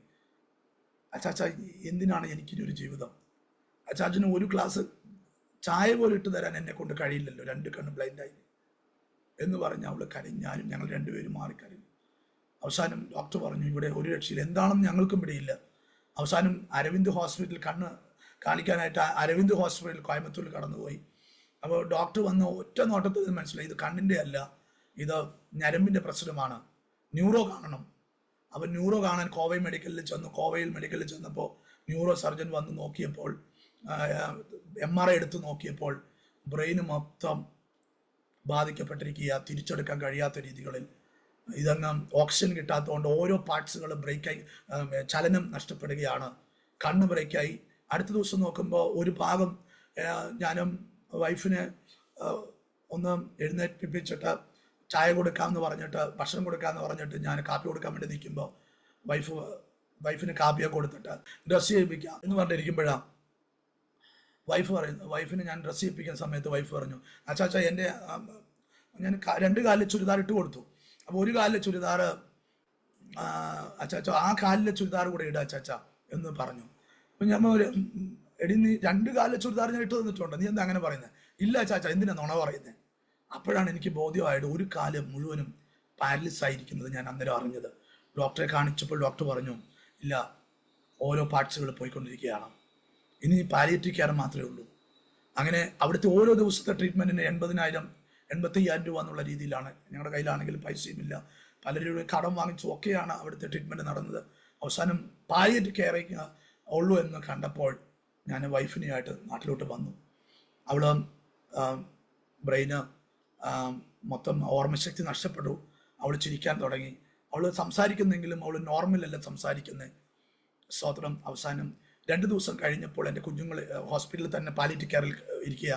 അപ്പോൾ എൻ്റെ പൈതങ്ങളെ ഞാൻ വിളിച്ചു പറഞ്ഞു, മക്കളെ നിങ്ങൾ വന്ന് ആ മമ്മിയെ ഒന്ന് കാണാം, മമ്മിക്ക് തീരെ വയ്യ, ഇനി മമ്മി യേശപ്പച്ചൻ്റെ അടുക്കൽ പോകാൻ സമയമായി, മക്കളൊന്ന് കാണാം എന്ന് പറഞ്ഞു. എൻ്റെ മക്കൾ വന്ന് കണ്ടു. അപ്പോൾ എൻ്റെ വൈഫ് കരഞ്ഞില്ല, കാരണം അവൾക്ക് ആ ഒരു നോർമലില്ല. പക്ഷേ എൻ്റെ വൈഫ് ചോദിച്ചൊരു ചോദ്യം മൂത്ത മോനോടും, മോനെ കഴിഞ്ഞ വ്യാഴാഴ്ച ഉള്ള ആ സയൻസ് എക്സാം കഴിഞ്ഞോ, നന്നായിട്ട് എഴുതിയോ എന്ന് ചോദിച്ചപ്പോൾ അവൻ പറഞ്ഞു, മമ്മി നന്നായിട്ട് എഴുതി, നന്നായി പഠിക്കണം കേട്ടോ എന്ന് പറഞ്ഞു എൻ്റെ തലയിൽ ഇങ്ങനെ തൊട്ടു. പക്ഷെ അവൾക്ക് മരിച്ചു പോവുകയാണെന്നോ, അവൾ നോർമലല്ല സംസാരിച്ച്. ഞാൻ എൻ്റെ മോനോട് ചോദിച്ചു, മോനെ എക്സാം ഉണ്ടായിരുന്നോ, വ്യാഴാഴ്ച സയൻസ് എക്സാം ഉണ്ടായിരുന്നു? അതേ പപ്പ, എക്സാം ഉണ്ടായിരുന്നു, അമ്മയ്ക്ക് നല്ല ഓർമ്മയാ പപ്പ എന്ന് പറയാനിടയിൽ. അവൾ അബ്നോർമൽ പോലും തൻ്റെ കുഞ്ഞുങ്ങളെക്കുറിച്ചും എല്ലാ കാര്യങ്ങളിലും അവൾ ആ ഓർമ്മയിൽ ഉണ്ടായിരുന്നു. അടുത്ത ദിവസം നോക്കുമ്പോൾ അവളുടെ കഴുത്തിന് കീഴെ എല്ലാ ഭാഗങ്ങളും പാരലിസായി, കഴുത്ത് മാത്രമേ ചലിക്കാൻ പറ്റുന്നുള്ളൂ. അവൾ അങ്ങ് പ്രാണനോടുകൂടെ മല്ല് പിടിക്കുന്ന ഒരു സന്ദർഭം അവിടെ എൻ്റെ കൺമുന്നിൽ തന്നെ. രാവിലെ 7:30 തുടങ്ങിയതാണ് അവളുടെ ആ ഒരു പ്രയാസം. വൈകുന്നേരം വരെ അവൾ ആ മരണ നിലവിളിയോടുകൂടെ ദീർഘസമയം എൻ്റെ കൺമുന്നിൽ തന്നെ പിടഞ്ഞുകൊണ്ടാണ് എൻ്റെ ജീവിത പങ്കാളി മരിച്ചത്, കർത്താവിൻ്റെ സന്നിധിയിൽ എടുക്കപ്പെട്ടത്. ആ ഒരു ഭാരം കർത്താവിൻ്റെ സന്നിധിയിൽ, സ്തോത്രം, എൻ്റെ ജീവിതത്തിൽ വലിയൊരു ഭാരമായിട്ട് ഞാൻ ദിവസത്തിലായിരുന്നു. എന്നാൽ ഞാൻ കർത്താവിൻ്റെ സന്നിധിയിൽ ഇരുന്നു കൊണ്ട് എൻ്റെ ജീവിത പങ്കാളി നഷ്ടപ്പെട്ടത് കൊണ്ട് ഞാൻ ഒരു പരാതി ഞാൻ പറഞ്ഞില്ല. ദൈവം എന്തിനാണ് ദൈവമേ ഇങ്ങനെ കർത്താവ് എടുക്കുമെന്നുള്ളൊരു അറിവ് മുമ്പേ കർത്താവിനുണ്ടെങ്കിൽ എന്തിനാണ് ദൈവമേ എൻ്റെ ഒരു പാട്ട് കൂടെ എടുത്ത് ഞാനും ബലഹീനായല്ലോ എന്ന് ഒരു ചോദ്യം ഞാൻ ചോദിച്ചില്ല. ദൈവം എല്ലാം നന്മയ്ക്കാണ് ഇത് ചെയ്യുന്നതെന്നുള്ള ഉത്തമ ബോധ്യം എനിക്കുണ്ടായിരുന്നു. സ്തോത്രം. മരണം കഴിഞ്ഞു, അതിൻ്റെ ശുശ്രൂഷകളെല്ലാം അവസാനിച്ച് ഞാനപ്പോൾ തൃശ്ശൂരിലെ പഴയന്നൂരിൻ്റെ ആ ഏരിയയിലാണ് ഞാൻ താമസിച്ചുകൊണ്ടിരുന്നത്. അവിടെ ഒരു റെൻ്റഡ് വീടെടുത്താണ് താമസിച്ചുകൊണ്ടിരുന്നത്. അപ്പം താമസമൊക്കെ കഴിഞ്ഞ് ഈ മരണാന്തര ശുശ്രൂഷകളൊക്കെ കഴിഞ്ഞ് ഒരാഴ്ച കഴിഞ്ഞതിന് ശേഷം ഞാനും എല്ലാവരും കൂടെയുള്ള എൻ്റെ ബന്ധുമിത്രാദികളും എൻ്റെ സഹോദരങ്ങളും ഒക്കെ അവരുടെ വീടുകളിൽ ചെന്നു. ഞാനും എൻ്റെ 2 കുഞ്ഞുങ്ങളും മാത്രമേ ശേഷിച്ചു. എൻ്റെ സഹോദരി ഭക്ഷണം വെച്ച് തരാനും എൻ്റെ ഇളയമ്മ ഭക്ഷണം വെച്ച് തരാനും ഒക്കെ നിൽക്കുമായിരുന്നു. അവർക്കും പോകേണ്ടതായിട്ടുണ്ട്, അവർ പറഞ്ഞില്ലെങ്കിൽ അവർക്കും പോകേണ്ടതായിട്ടുണ്ട്. അപ്പം എൻ്റെ മനസ്സങ്ങ് ഇതാകാൻ തുടങ്ങി. കാരണം ഈ 2 കുഞ്ഞുങ്ങളുമായിട്ട് ഞാൻ എങ്ങനെ മുമ്പോട്ട് പോകും? അവർക്ക് ഭക്ഷണം വെച്ച് കൊടുക്കണം, അവിടെ കാര്യം നോക്കണം. എനിക്ക് പൊതു ശുശ്രൂഷയാണ്, എനിക്ക് വൈഫ് ഇങ്ങനെ സിക്കായതുകൊണ്ട് ഞാൻ ചർച്ചെല്ലാം വേണ്ടെന്ന് വെച്ചു. ചർച്ചുമായിട്ട് മുമ്പോട്ട് പോകാൻ കഴിയാതെ വന്നു. അപ്പം ഞാനും കുഞ്ഞുങ്ങളുടെ കാര്യം എന്താകും? കാരണം വെളിയിലൊക്കെ പോയി ശുശ്രൂഷിക്കുമ്പോൾ ഓരോരുത്തർ തരുന്ന നന്മകളാണ് കാര്യങ്ങളൊക്കെ നടത്തിക്കൊണ്ട് വന്നത്, വാടക കൊടുത്ത് കുഞ്ഞുങ്ങളുടെ കാര്യമൊക്കെ നടത്തിക്കൊണ്ട് വന്നത്. എന്തു ചെയ്യും? അപ്പോൾ എൻ്റെ ഒരു സുഹൃത്ത് എന്നോട് വിളിച്ചു പറഞ്ഞു, എടാ നീ ഒരു കാര്യം ഞങ്ങളുടെ ഓർഫനേജിൽ കൊണ്ടുവിടുക, ഞാൻ എൻ്റെ മക്കളെ പോലെ നോക്കാം, നീ ഇങ്ങോട്ട് കൊണ്ടുവിടുക. അപ്പോൾ ഞാൻ വിചാരിച്ചു ദൈവം തുറന്ന വഴിയായിരിക്കും, ഞാൻ എൻ്റെ കുഞ്ഞുങ്ങളോട് പങ്കുവെക്കാം എന്ന് പറഞ്ഞ് ഞാൻ എൻ്റെ മക്കളെ 2 പേരെയും അടുക്കൽ വിളിച്ചു. മക്കളെ, ഇന്നൊരു സ്ഥലമുണ്ട്, മക്കള് പോകാമോ? പപ്പയുടെ ഒരു സുഹൃത്താ, പപ്പയെ പോലെ നോക്കും, ഞാൻ ഇടയ്ക്കിടയ്ക്ക് ഞാൻ വരാം എന്ന് പറഞ്ഞപ്പോൾ എൻ്റെ മക്കള് പറഞ്ഞൊരു വാക്ക്, ആമേൻ, എൻ്റെ മൂത്തമാൻ പറഞ്ഞൊരു വാക്ക്, പപ്പ ഞങ്ങളെ 2 പേരെ കൊന്നുകൂടെ, മമ്മിയുടെ അടുക്കൽ ഞങ്ങൾ പോകാം, പപ്പയ്ക്കൊരു ബുദ്ധിമുട്ടും ഉണ്ടാകത്തില്ല എന്ന് പറഞ്ഞപ്പോൾ ഒരു അപ്പനും ആ ഒരു വാക്ക് എങ്ങനെ കേട്ടു നിൽക്കും? ഞാൻ 2 മക്കളെയും കെട്ടിപ്പിടിച്ചുകൊണ്ട് പറഞ്ഞു, ഇല്ല മക്കളെ, ഞാൻ പപ്പ എവിടെയും മക്കളെ വിടത്തില്ല, ഞാൻ പപ്പ വീട്ടിൽ തന്നെ ഇരിക്കും, പപ്പ നമ്മുടെ ആവശ്യങ്ങൾ നമ്മൾ കാക്ക വരും, നമ്മുടെ കാര്യങ്ങളെല്ലാം നിവർത്തിക്കും എന്ന് പറഞ്ഞ് ഞാൻ കുഞ്ഞുങ്ങളെ ആശ്വാസം പറഞ്ഞപ്പോൾ അവരും 2 പേരുടെ മുഖം ചിരിക്കാൻ തുടങ്ങി. ഞാൻ എന്നിട്ട് അവിടുന്ന് മക്കളെയും കൂട്ടി എൻ്റെ സ്വന്തം ദേശമായ പാലക്കാട് വന്നു. ഞാൻ താമസിക്കുന്ന ഇപ്പോൾ താത്തമ്മൽ എന്നുള്ള സ്ഥലത്ത് റെൻ്റഡ് വീടെടുത്തു. എൻ്റെ കുഞ്ഞുങ്ങളുമായിട്ട് അവിടെ താമസിച്ചു. അങ്ങനെ ഇരിക്കുമ്പോൾ എനിക്ക് ചർച്ച എടുക്കാൻ പറ്റത്തില്ല. ഞാൻ എൻ്റെ കുഞ്ഞുങ്ങളുമായിട്ട് നിൽക്കുന്നു, എനിക്ക് ചർച്ച എടുക്കാൻ പറ്റത്തില്ല, വെളിയിലോട്ട് പോകാൻ പറ്റില്ല, കുഞ്ഞുങ്ങളുടെ വിദ്യാഭ്യാസം നോക്കണം, എന്ത് ചെയ്യും, ഭക്ഷണം വെച്ച് കൊടുക്കണം. അങ്ങനെ ഇരിക്കുമ്പോൾ പരിശുദ്ധാത്മാവ് പറയും, നീ ഓൺലൈനിലൊരു പ്രാർത്ഥന കൂട്ടാൻ നടക്കുക, സോറി നീ ഇങ്ങനെ ഇരിക്കരുത്, നീ ശുശ്രൂഷിക്കേണ്ടവനാ. അങ്ങനെ ഞാൻ സൂം വഴി ഒരു കൂട്ടായ്മ, ഒരു ഫെലോഷിപ്പ് ഞാൻ സൂം ചർച്ച് പോലെ തുടങ്ങി. അതിൽ കുറച്ച് കൂട്ടായ്മയ്ക്ക് കുറച്ച് പേര് വന്ന് അതിലൂടെയുള്ള മിനിസ്ട്രികളും പലരും അതിൽ വരുന്ന ചിലരൊക്കെ എന്നെ കണ്ടിട്ട് അവരാൽ കഴിയുന്ന ചില സഹായങ്ങൾ ചെയ്ത് എൻ്റെ വാടക കാര്യങ്ങളും കുഞ്ഞുങ്ങളുടെ കാര്യങ്ങളും ഒക്കെ കൊണ്ടുപോയി. 1.5 വർഷം കഴിഞ്ഞു. വൈഫ് മരിച്ച 1.5 വർഷം കഴിഞ്ഞു. അപ്പം എൻ്റെ വയറിന് പ്രയാസം വരാൻ തുടങ്ങി. എനിക്ക് പ്രസംഗിക്കാൻ പറ്റാത്ത ഒരവസ്ഥ. വയറിൻ്റെ ആ കിഡ്നി എടുത്ത ഭാഗത്ത് കുടലെല്ലാം താഴോട്ട് ഇറങ്ങി ബോൾ പോലെയായി. പിന്നെ അവിടുത്തെ ഏകദേശം 60 സെൻറ്റിമീറ്ററാണ് കീറിയിട്ടാണ് കിഡ്നി പുറത്തെടുത്തത്. അതുകൊണ്ട് ആ ഭാഗം മുഴുവനും മസിൽസ് എല്ലാം ലൂസായി കിടക്കുക. അപ്പോൾ ഈ ആമാശയത്തിൻ്റെ ഈ കുടലിൻ്റെ ഭാരം മുഴുവൻ ഒരു സൈഡിലോട്ട് വന്നു. അങ്ങനെ ഒരു സൈഡ് എൻ്റെ വയർ ഒരു സൈഡിലോട്ട് മാറി. ഞാനിത് വെളിയിൽ പോകാൻ പറ്റാതെ ആൾക്കാർ കാണുമ്പോൾ അതൊരു അപാകതയുണ്ടായിരുന്നു. ഞാൻ 2 ബെൽറ്റുകൾ, സ്റ്റൊമക്കിൽ ഇടുന്ന 2 ബെൽറ്റ് ഇട്ട് മുണ്ടെടുത്ത്, ഞാൻ പാൻ്റ് ഇടുന്ന വ്യക്തിയാണ്, മുണ്ടെടുത്ത് അതിൻ്റെ മുകളിൽ മുണ്ടെടുത്ത് അപാകത അറിയാതെ ഞാൻ ഇടയിൽ അത്യാവശ്യം മിനിസ്ട്രിക്ക് പോയിട്ട് ഓടി വീട്ടിലോട്ട് വരും. എന്നിട്ട് സൂം മീറ്റിങ്ങുകൾ ചെയ്യും. അങ്ങനെ ഇരുന്ന സമയത്ത് എനിക്ക് മുമ്പോട്ട് ഞാൻ പോയിക്കൊണ്ടിരിക്കുമ്പോഴാണ് എൻ്റെ വയറിനകത്ത് ആ ഒരു പ്രയാസം കൂടുതലായി. എനിക്ക് മുമ്പോട്ട് പോകാൻ കഴിയുന്നില്ല ഒരവസ്ഥ വന്നു. എൻ്റെ അകത്ത് ചില ഭയങ്ങളുണ്ടായി. എൻ്റെ മകൻ അപ്പോൾ +2 പഠിച്ചുകൊണ്ടിരിക്കുന്ന സമയം, ഇപ്പോൾ ഈ സമയം, റീസെൻ്റ് സമയം, ഒരു 2 ആഴ്ച, ഏകദേശം 2 ആഴ്ചയ്ക്ക് മുമ്പ് ഞാൻ ചുമ്മാ ഒന്ന് സ്കാൻ ചെയ്യാൻ ഡോക്ടറെ അടുത്ത് ചെന്നപ്പോൾ ഡോക്ടർ പറഞ്ഞു, നിങ്ങളുടെ കുടല് ഈ ഹരണ്യ പോലെ ഈ മസിൽ തുളച്ച് കയറിയിട്ട് ഈ മസിൽ വന്ന് ടൈറ്റ് ചെയ്ത് നിൽക്കുകയാണ്. ആ കുടല് പൊട്ടിക്കഴിഞ്ഞ് ഇൻഫെക്ഷൻ ആയാൽ എന്ത് സംഭവിക്കും? അതുകൊണ്ട് എത്രയും വേഗം സർജറി ചെയ്യണമെന്ന് പറഞ്ഞു. അപ്പോൾ ആ സമയത്ത് എൻ്റെ കയ്യിൽ ദൈവമക്കൾ ഓരോരുത്തരും ഇങ്ങനെ ഈ സൂം മീറ്റിങ്ങിലൊക്കെ ചെയ്യുമ്പോൾ ആരെങ്കിലുമൊക്കെ ഇങ്ങനെ എന്തെങ്കിലും ചെയ്യുന്ന ഓൺലൈനിൽ കൂടെ തരുന്ന നന്മ കയ്യിലുണ്ടായിരുന്നു. വെറും 5,000. എന്ത് ചെയ്യുമെന്ന് എനിക്കറിയത്തില്ല. അങ്ങനെ ഇരിക്കുന്ന സമയത്ത് ഞാൻ അതിൻ്റെ കാര്യങ്ങളുമായിട്ട് മുമ്പോട്ട് പോകാൻ തീരുമാനിച്ചു. ഞാൻ പ്രാർത്ഥനയോടുകൂടി അതിൻ്റെ കാര്യങ്ങൾ ചെയ്യാൻ തീരുമാനിച്ചു. അങ്ങനെ ഏകദേശം 2 lakhs-ഓളം അതിൻ്റെ ആവശ്യമുണ്ടായിരുന്നു. അതിന് എന്നെ സ്നേഹിക്കുന്ന ചില പ്രിയപ്പെട്ടവരെല്ലാം എനിക്കത് തന്ന് അസ്റ്റർ മെഡിസിറ്റി എന്നുള്ള ഹോസ്പിറ്റലിൽ എൻ്റെ ആ സർജറി, അകത്തുള്ള സർജറി നടത്തി. ഇപ്പോൾ സർജറി കഴിഞ്ഞ് 8ാമത്തെ ദിവസമാണ്. ഞാൻ സർജറി ചെയ്ത് കഴിഞ്ഞ് വീട്ടിൽ റെസ്റ്റ് പീരീഡാണ് എൻ്റേത്. 8ാമത്തെ ദിവസമാണ് സർജറി കഴിഞ്ഞ് ഞാൻ നിങ്ങളുടെ മുമ്പിൽ നിൽക്കുന്നത്. ഉള്ളിലുള്ള സർജറി എല്ലാം നടത്തി ഞാനിപ്പോൾ റെസ്റ്റിൽ നിങ്ങളുടെ മുമ്പിലായിരിക്കുകയാണ്. ഇന്ന് എനിക്ക് മറ്റൊരു സ്ഥലത്തൊന്നും എനിക്ക് പോകാൻ കഴിയത്തില്ല. എൻ്റെ 2 കുഞ്ഞുങ്ങളെയും നോക്കി ഞാൻ അവർക്ക് സൂം മീറ്റിംഗ് കഴിഞ്ഞ ഉടനെ ഭക്ഷണം വയ്ക്കും. മൂത്തവനെ സ്കൂളിൽ കൊണ്ടുവിടും, അതിനുശേഷം ഇളയവനെ സ്കൂളിൽ കൊണ്ടുവിടും. അതിനുശേഷം ഞാൻ മീറ്റിങ്ങുകളൊക്കെ ചെയ്യും. അത്യാവശ്യം വെളിയിലൊക്കെ പോയി കാര്യങ്ങൾ നടത്തി വീണ്ടും വരും. അങ്ങനെ ഒരു പ്രത്യേക ബ്രാക്കറ്റ് പീരീഡിനകത്ത് ഞാനായിരിക്കുകയാണ്. എനിക്ക് ദൈവസന്നിധിയിൽ ഒരു പിറുപിറുപ്പോ എന്തിനാ ദൈവം എങ്ങനെ ഓരോരോ ബലഹീനത തരുന്നു ഞാൻ ദൈവത്തോട് ചോദിച്ചിട്ടില്ല. ഏകദേശം 4ഓളം സർജറി എൻ്റെ ശരീരത്തിൽ ചെയ്തിട്ടുണ്ട്. കണ്ണിന് 2 ചെയ്തിട്ടുണ്ട്. വയറിൻ്റെ അകത്ത് കിഡ്നി എടുത്തതും അതിനുശേഷമുള്ള സ്തോത്രം. എന്തിനാണ് ദൈവമേ എന്ന് ഞാൻ ഇങ്ങോട്ട് ദൈവത്തോട് ചോദിച്ചിട്ടില്ല. എൻ്റെ കുഞ്ഞുങ്ങളുടെ ഭാവിയുണ്ട്. അവർ +2 കഴിഞ്ഞ് കഴിയുമ്പോൾ അവർക്ക് സ്റ്റഡി കാര്യങ്ങളുണ്ട്. മൂത്ത ഇളയവനും അവൻ്റെതായ കാര്യങ്ങളുണ്ട്. എല്ലാം ദൈവകാര്യങ്ങൾ സമർപ്പിച്ചു കൊടുത്തുകൊണ്ട് ഒരു സഭയെടുക്കാനോ ശുശ്രൂഷയ്ക്ക് പോകാനോ പറ്റുന്ന ഒരു അന്തരീക്ഷത്തിലല്ല എൻ്റെ ഫിസിക്കലി അവസ്ഥ. സ്തോത്രം. എന്നെ ഈ വിശ്വാസത്തിലും ശക്തിയിലും എന്നെ നിർത്തുന്ന, പ്രത്യാശയോടെ നിർത്തുന്ന എൻ്റെ ദൈവത്തിനായി സ്തോത്രം. ഞാൻ 7ഓളം മീറ്റിങ്ങുകൾ ഈ സൂമിൽ ചെയ്യുന്നുണ്ട്. 7ഓളം മീറ്റിങ്ങുകൾ. ഇതിനകത്ത് പല സെക്ഷനായിട്ട് പലർക്കും വേണ്ടി പ്രാർത്ഥിക്കും, ഫോണിൽ കൂടെ വിളിക്കുന്നവർക്ക് വേണ്ടി പ്രാർത്ഥിക്കുകയും ചെയ്ത് എന്നാൽ കഴിയുന്ന നിലകളിൽ ഒരു സമയം പോലും ഞാൻ വെറുതെ ഇരിക്കില്ല. ഗ്യാപ്പ് കിട്ടുന്ന സമയത്തൊക്കെ വീട്ടിലെ കാര്യങ്ങൾ ചെയ്ത് കുഞ്ഞുങ്ങളെ നോക്കി എനിക്ക് പുറത്തു പോകാൻ കഴിയാത്തൊരു അറ്റ്മോസ്ഫിയറിൽ ഞാൻ മുമ്പോട്ട് പോകുന്നു. പ്രത്യേകിച്ച് ആരോമ TV പ്രേക്ഷകരായിരിക്കുന്ന ദൈവമക്കൾ എനിക്ക് വേണ്ടി പ്രത്യേകം, എൻ്റെ കുഞ്ഞുങ്ങൾക്ക് വേണ്ടി പ്രത്യേകം പ്രാർത്ഥിക്കണം. എൻ്റെ മൂത്ത മകൻ +2 കഴിഞ്ഞ് നിൽക്കുന്ന ഒരു നഴ്സിംഗ് പഠിക്കണമെന്നൊക്കെ അവന് ആഗ്രഹമുണ്ട്. അവൻ്റെ ഒരു മമ്മിയുടെയൊക്കെ ആഗ്രഹമാണത്. അങ്ങനെ പഠിക്കണമെന്നൊക്കെ ആഗ്രഹമുണ്ട്. ദൈവം അതിനുള്ള അവസരം ഒരുക്കപ്പെടുകയാണെങ്കിൽ നിശ്ചയമായിട്ടും അവന് നഴ്സിംഗ് പഠിപ്പിക്കണമെന്ന് ആഗ്രഹമുണ്ട്. ഇളയ പൈതലിനെ ഓർത്ത് പ്രത്യേകം പ്രാർത്ഥിക്കണം. അവനൊരു വിക്കിൻ്റെതായ ഒരു ചെറിയ പ്രയാസമുണ്ട്. ബാക്കിയുള്ള കാര്യത്തിൽ ഒരു കുഴപ്പവുമില്ല. ദൈവം അവന് ഒത്തിരി മാറ്റങ്ങൾ വരുത്തി.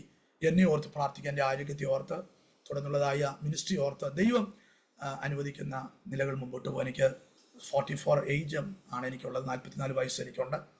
സ്തോത്രം. ഇതൊക്കെ എൻ്റെ ക്രിസ്തീയ ജീവിതത്തിലെ അനുഭവം. എന്നാൽ സ്തോത്രം, ദൈവം തരുന്ന ഈ നന്മ ഞാൻ ആരോമ പ്രേക്ഷകരോട് എനിക്ക് പറയാനുള്ള എൻ്റെ ജീവിത അനുഭവം എന്ന് പറയുന്നത്, എനിക്ക് ടോട്ടലി എൻ്റെ ശുശ്രൂഷയുടെ പീരീഡ് എന്ന് പറയുകയാണെങ്കിൽ 24 വർഷത്തോളം ഞാൻ കർത്താവിൻ്റെ വേല ചെയ്തു എന്നുള്ളതാണ്. 24 വർഷത്തോളം, 44 വയസ്സിൻ്റെ അകത്ത് 24 വർഷത്തോളം ഞാൻ മിനിസ്റ്റർ ചെയ്തു. എൻ്റെ കിഡ്നി എടുക്കുന്നതിന് മുമ്പ് വരെ ഞാൻ 23 സ്റ്റേറ്റുകളോളം ഭാഷകൾ ചെന്ന്, നോർത്തിലും അവിടെയൊക്കെ ചെന്ന് ദൈവദാസന്മാരുടെ കൂടെ ചേർന്ന് ഞാൻ സുവിശേഷം ചെയ്യാനുള്ള ഒരു ആത്മഭാരത്തോടെ ഞാൻ സുവിശേഷം ചെയ്തിട്ടുണ്ട്. ഇപ്പോൾ എൻ്റെ ഈ ഒരു കണ്ടീഷനിൽ എനിക്ക് വിശാലമായിട്ട് പോകണമെന്നൊക്കെ ആഗ്രഹമുണ്ട്. എൻ്റെ ആരോഗ്യത്തിന് വേണ്ടി പ്രത്യേകം പ്രാർത്ഥിക്കുക, കുഞ്ഞുങ്ങളുടെ ഭാവിക്ക് വേണ്ടി പ്രത്യേകം പ്രാർത്ഥിക്കുക. ഒരു സന്ദേശം എന്ന് പറയുന്നത്, ആമേൻ, സ്തോത്രം, ദൈവം അനുവദിക്കുന്ന അത് നന്മയാണെങ്കിലും തിന്മയാണെങ്കിലും അതിൻ്റെ അകത്ത് വലിയ ഒരു സ്തോത്രം, എന്താ പറയുക, ഒരു നന്മ അതിനകത്ത് വെച്ചിട്ടുണ്ട്. ദോഷമായതൊന്നും ദൈവം അതിന് ചെയ്യുന്നില്ല. എല്ലാം നന്മയ്ക്കായി കൂടി വ്യാപരിക്കുന്നു എന്നുള്ളത് ഞാൻ ഓരോ നിമിഷത്തിലും അനുഭവിക്കുന്നുണ്ട്. ഇത്രയും സമയം ഞാൻ ഒരു സമയം പോലെ വെറുതെ ഇരിക്കാൻ എനിക്ക് ആഗ്രഹമില്ല. ഞാൻ സർജറി കഴിഞ്ഞിട്ട്, സർജറിയുടെ ഒരു സാക്ഷ്യത്തിൽ, സർജറി വ്യാഴാഴ്ച രാത്രിയാണ്, കഴിഞ്ഞ വ്യാഴാഴ്ച രാത്രിയാണ് ഞാൻ വാർഡിലോട്ട് വന്നത്. അവിടെ നിന്ന് വെള്ളിയാഴ്ച രാവിലെ ഞാൻ എഴുന്നേറ്റ് 6 പ്രാവശ്യം നടന്നു. എൻ്റെ ദൈവം എന്നെ കിടത്തരുത്, 6 പ്രാവശ്യം നടന്നു. ഡോക്ടർ റൗണ്ട്സിൽ വന്നിട്ട് എന്നെ കണ്ടപ്പോൾ എന്നെ ഡിസ്ചാർജ് ചെയ്തു. ഞാൻ ഡിസ്ചാർജ് ചെയ്ത് 3-ാമത്തെ ദിവസം, മേജർ സർജറിയാണ് അകത്ത് നടന്നത്, 3-ാമത്തെ ദിവസം തന്നെ ഞാൻ സൂമിൽ എഴുന്നേറ്റ് ഞാൻ പ്രസംഗിക്കാൻ തുടങ്ങിയ ആളാണ്. ഇന്നിപ്പോൾ 8-ാമത്തെ ദിവസമാണ്. ഞാൻ സർജറി കഴിഞ്ഞ 8-ാം ദിവസം ഈ ലൈവിൽ നിങ്ങളോടൊപ്പം ആയിരിക്കുമ്പോൾ അതാണ് എനിക്ക് പറയാനുള്ളത്. ദൈവം സകലവും നന്മയ്ക്കായിട്ട് ദൈവം തരുന്ന അത് നന്മയായാലും തിന്മയായാലും, പ്രത്യേകിച്ച് തിന്മയുടെ നാളുകളിൽ അങ്ങോട്ടൊരു ചോദ്യം ചോദിക്കാതെ എല്ലാം നന്മയ്ക്കായിട്ട് കൂടി വ്യാപരിക്കുന്നു എന്നുള്ള വലിയ സത്യം എൻ്റെ ജീവിതത്തിൻ്റെ അനുഭവമാണ്. ജീവിതത്തിലെ ഒരു അതിപ്രധാനമായ കാര്യം പറയാൻ വിട്ടുപോയി. എൻ്റെ പാരൻസ്, എൻ്റെ പിതാവ് അതിനുശേഷമായിട്ട് ശാരീരികമായിട്ടുള്ള ഒത്തിരി പ്രയാസങ്ങൾ അനുഭവിക്കപ്പെട്ടു. ഏകദേശം ഒരു 3 വർഷത്തിന് മുമ്പ് എൻ്റെ പിതാവ് ശാരീരികമായ ഒത്തിരി പ്രയാസങ്ങളിലൂടെ കടന്നുപോയി. അവസാനം എന്നെ ഫോണിൽ വിളിച്ചുകൊണ്ട് പറഞ്ഞു, മോനെ, എനിക്ക് തീരെ വയ്യ, എന്നെ ആശുപത്രി കൊണ്ടുപോടാ എന്ന് പറഞ്ഞു. എൻ്റെ അപ്പൻ്റെ ആ ഒരു കോളിംഗ് കേട്ടപ്പോൾ ഞാൻ ഓടിച്ചെന്നു. എൻ്റെ അപ്പൻ എന്നെ വിളിച്ചല്ലോ എന്ന് പറഞ്ഞ് ഓടിച്ചെന്നു. അപ്പം ഞാൻ എൻ്റെ പിതാവിനെ ഹോസ്പിറ്റലിൽ കൊണ്ടുപോയി. ഷുഗർ എല്ലാ അവയവങ്ങളെയും ബാധിച്ചിട്ടുണ്ട്, ബുദ്ധിമുട്ടാണെന്ന് ഡോക്ടർ പറഞ്ഞു. അപ്പം ഞാൻ പറഞ്ഞു, യേശുവിനോട് പ്രാർത്ഥിക്കുക പപ്പ എന്നൊക്കെ പറഞ്ഞു. പിന്നെ യേശു എന്ന് വിളിക്കാൻ തുടങ്ങി, പ്രാർത്ഥിക്കാൻ തുടങ്ങി. അവസാനം ഞാൻ എൻ്റെ അപ്പൻ്റെ അടുക്കൽ ഇരുന്നു കൊണ്ട് മരണത്തിൻ്റെ ഒരു മാസത്തിന് മുമ്പ് എൻ്റെ അപ്പൻ്റെ അടുക്കൽ നിന്ന് ഞാനിങ്ങനെ പറഞ്ഞു, എൻ്റെ അപ്പ, പണ്ട് ഞാൻ ദൈവവചനം പഠിക്കാനായിട്ട് ഇറങ്ങിത്തിരിക്കുമ്പോൾ എൻ്റെ അപ്പൻ എന്നെ കുറേ ശാപവാക്കുകൾ പറഞ്ഞില്ലേ. അപ്പം ഞാൻ എങ്ങനെയുണ്ട് എൻ്റെ ഇപ്പോഴത്തെ സ്ഥിതി? അപ്പം ഞാൻ തകർന്നോ, ഞാൻ ഇല്ലാതെയായോ, ഞാൻ യേശുവിനെ അറിഞ്ഞതുകൊണ്ട് ഞാൻ തകർന്നെന്ന് ചോദിച്ചപ്പോൾ എൻ്റെ അപ്പൻ എന്നെ തോളിൽ തട്ടിക്കൊണ്ട് പറഞ്ഞു, ഇല്ല മോനെ, നീ അനുഗ്രഹിക്കപ്പെട്ടു, യേശുവിനെ അറിഞ്ഞതുകൊണ്ട് നല്ലവനായിട്ട് ജീവിക്കുന്നു, എത്ര പേര് നീ മൂലം യേശുവിലോട്ട് വരുന്നു, നീ നല്ലവനാണ് എന്ന് പറഞ്ഞ് എന്നെ ആ അവസാന വാക്കുകൾ കൊണ്ട് എന്നെ ആശ്വസിപ്പിച്ച്, ആ വാക്കുകൾ കൊണ്ട് യേശുവിനെ ഏറ്റുപറഞ്ഞ ശേഷം എൻ്റെ പിതാവ് കർത്താവിൻ്റെ സന്നിധിയിൽ ചേർക്കപ്പെട്ടു. 72-ാമത്തെ വയസ്സായിരുന്നു മരിക്കുമ്പോൾ, 3 വർഷത്തിന് മുമ്പ്. എൻ്റെ പിതാവ് മരിച്ച് 3 വർഷമായി. ഇതാണ് എൻ്റെ പിതാവുമായിട്ടുള്ള ബന്ധത്തിൽ. എൻ്റെ തൊട്ടു താഴെ എൻ്റെ ഒരു ബ്രദറുണ്ട്. ഞാൻ പറഞ്ഞല്ലോ, എനിക്കൊരു മൂത്ത സഹോദരി വിശ്വാസത്തിൽ വന്നിട്ടില്ല. അവർ നല്ലൊരു ഫാമിലിയിൽ അവരായിരുന്നു, അവരുടെ കുഞ്ഞുങ്ങളായിട്ട് ജീവിക്കുന്നു. എന്നാൽ കർത്താവിനെ അറിഞ്ഞിട്ടില്ല, എങ്കിലും അവർ നല്ല ഒരു അനുഭവത്തിൽ തന്നെയാണ് ജീവിക്കുന്നത്. എന്നോട് ഭയങ്കര സ്നേഹമാണ്. ഭവനത്തിൽ വരും, എൻ്റെ കാര്യങ്ങളൊക്കെ അന്വേഷിക്കും, എല്ലാ കാര്യങ്ങളും ചെയ്യും. അതുപോലെ എൻ്റെ തൊട്ടു താഴെയുള്ളവൻ, ഞാൻ അറിഞ്ഞ സ്ഥലത്തിലോട്ട് അവൻ വന്നു. അവനും ബൈബിൾ കോളേജിൽ പഠിച്ചു. അവന് ഇപ്പോൾ ഒരു കോഴ്സ് കിട്ടി. അവൻ ജർമ്മനിയിൽ ഒരു ഡോക്ടറേറ്റ് ബിരുദം എടുക്കാനായിട്ട് ഒരു IPCയിലെ വത്സൻ എബ്രഹാം സാറിൻ്റെ കെയർ ഓഫിൽ അദ്ദേഹം അവിടെ പഠിക്കാനായിട്ട് കടന്നു പോയിരിക്കുകയാണ്. എൻ്റെ തൊട്ടു താഴെയുള്ള സഹോദരൻ ബ്രദർ രതീഷ് അവിടെ ബൈബിൾ സെമിനാരിയിൽ പഠിച്ചുകൊണ്ടിരിക്കുന്നു. ഇതാണ് എൻ്റെ ഫാമിലിയുള്ളതായ പശ്ചാത്തലം. ദൈവം എൻ്റെ ഫാമിലിയെ മാറ്റം വരുത്തിയത് ഓർത്ത് ഞാൻ കർത്താവിനെ സ്തുതിക്കുന്നു. എൻ്റെ ഫാമിലിയെ ഓർത്തും പ്രത്യേകം പ്രാർത്ഥിക്കണം എന്നുള്ളത് കർത്തനാമത്തിൽ ഓർപ്പിക്കുകയാണ്. ഇത്രയുമാണ് എൻ്റെ സാക്ഷ്യം എന്നുള്ളത്. ആരോമ TV പ്രേക്ഷകരോട് കർത്തസന്നിധിയിൽ എനിക്ക് പറയാനുള്ളൊരു സന്ദേശം എന്ന് പറയുന്നത്, സ്തോത്രം, കർത്താവ് തരുന്ന എല്ലാം നന്മയ്ക്കായിട്ടാണ്.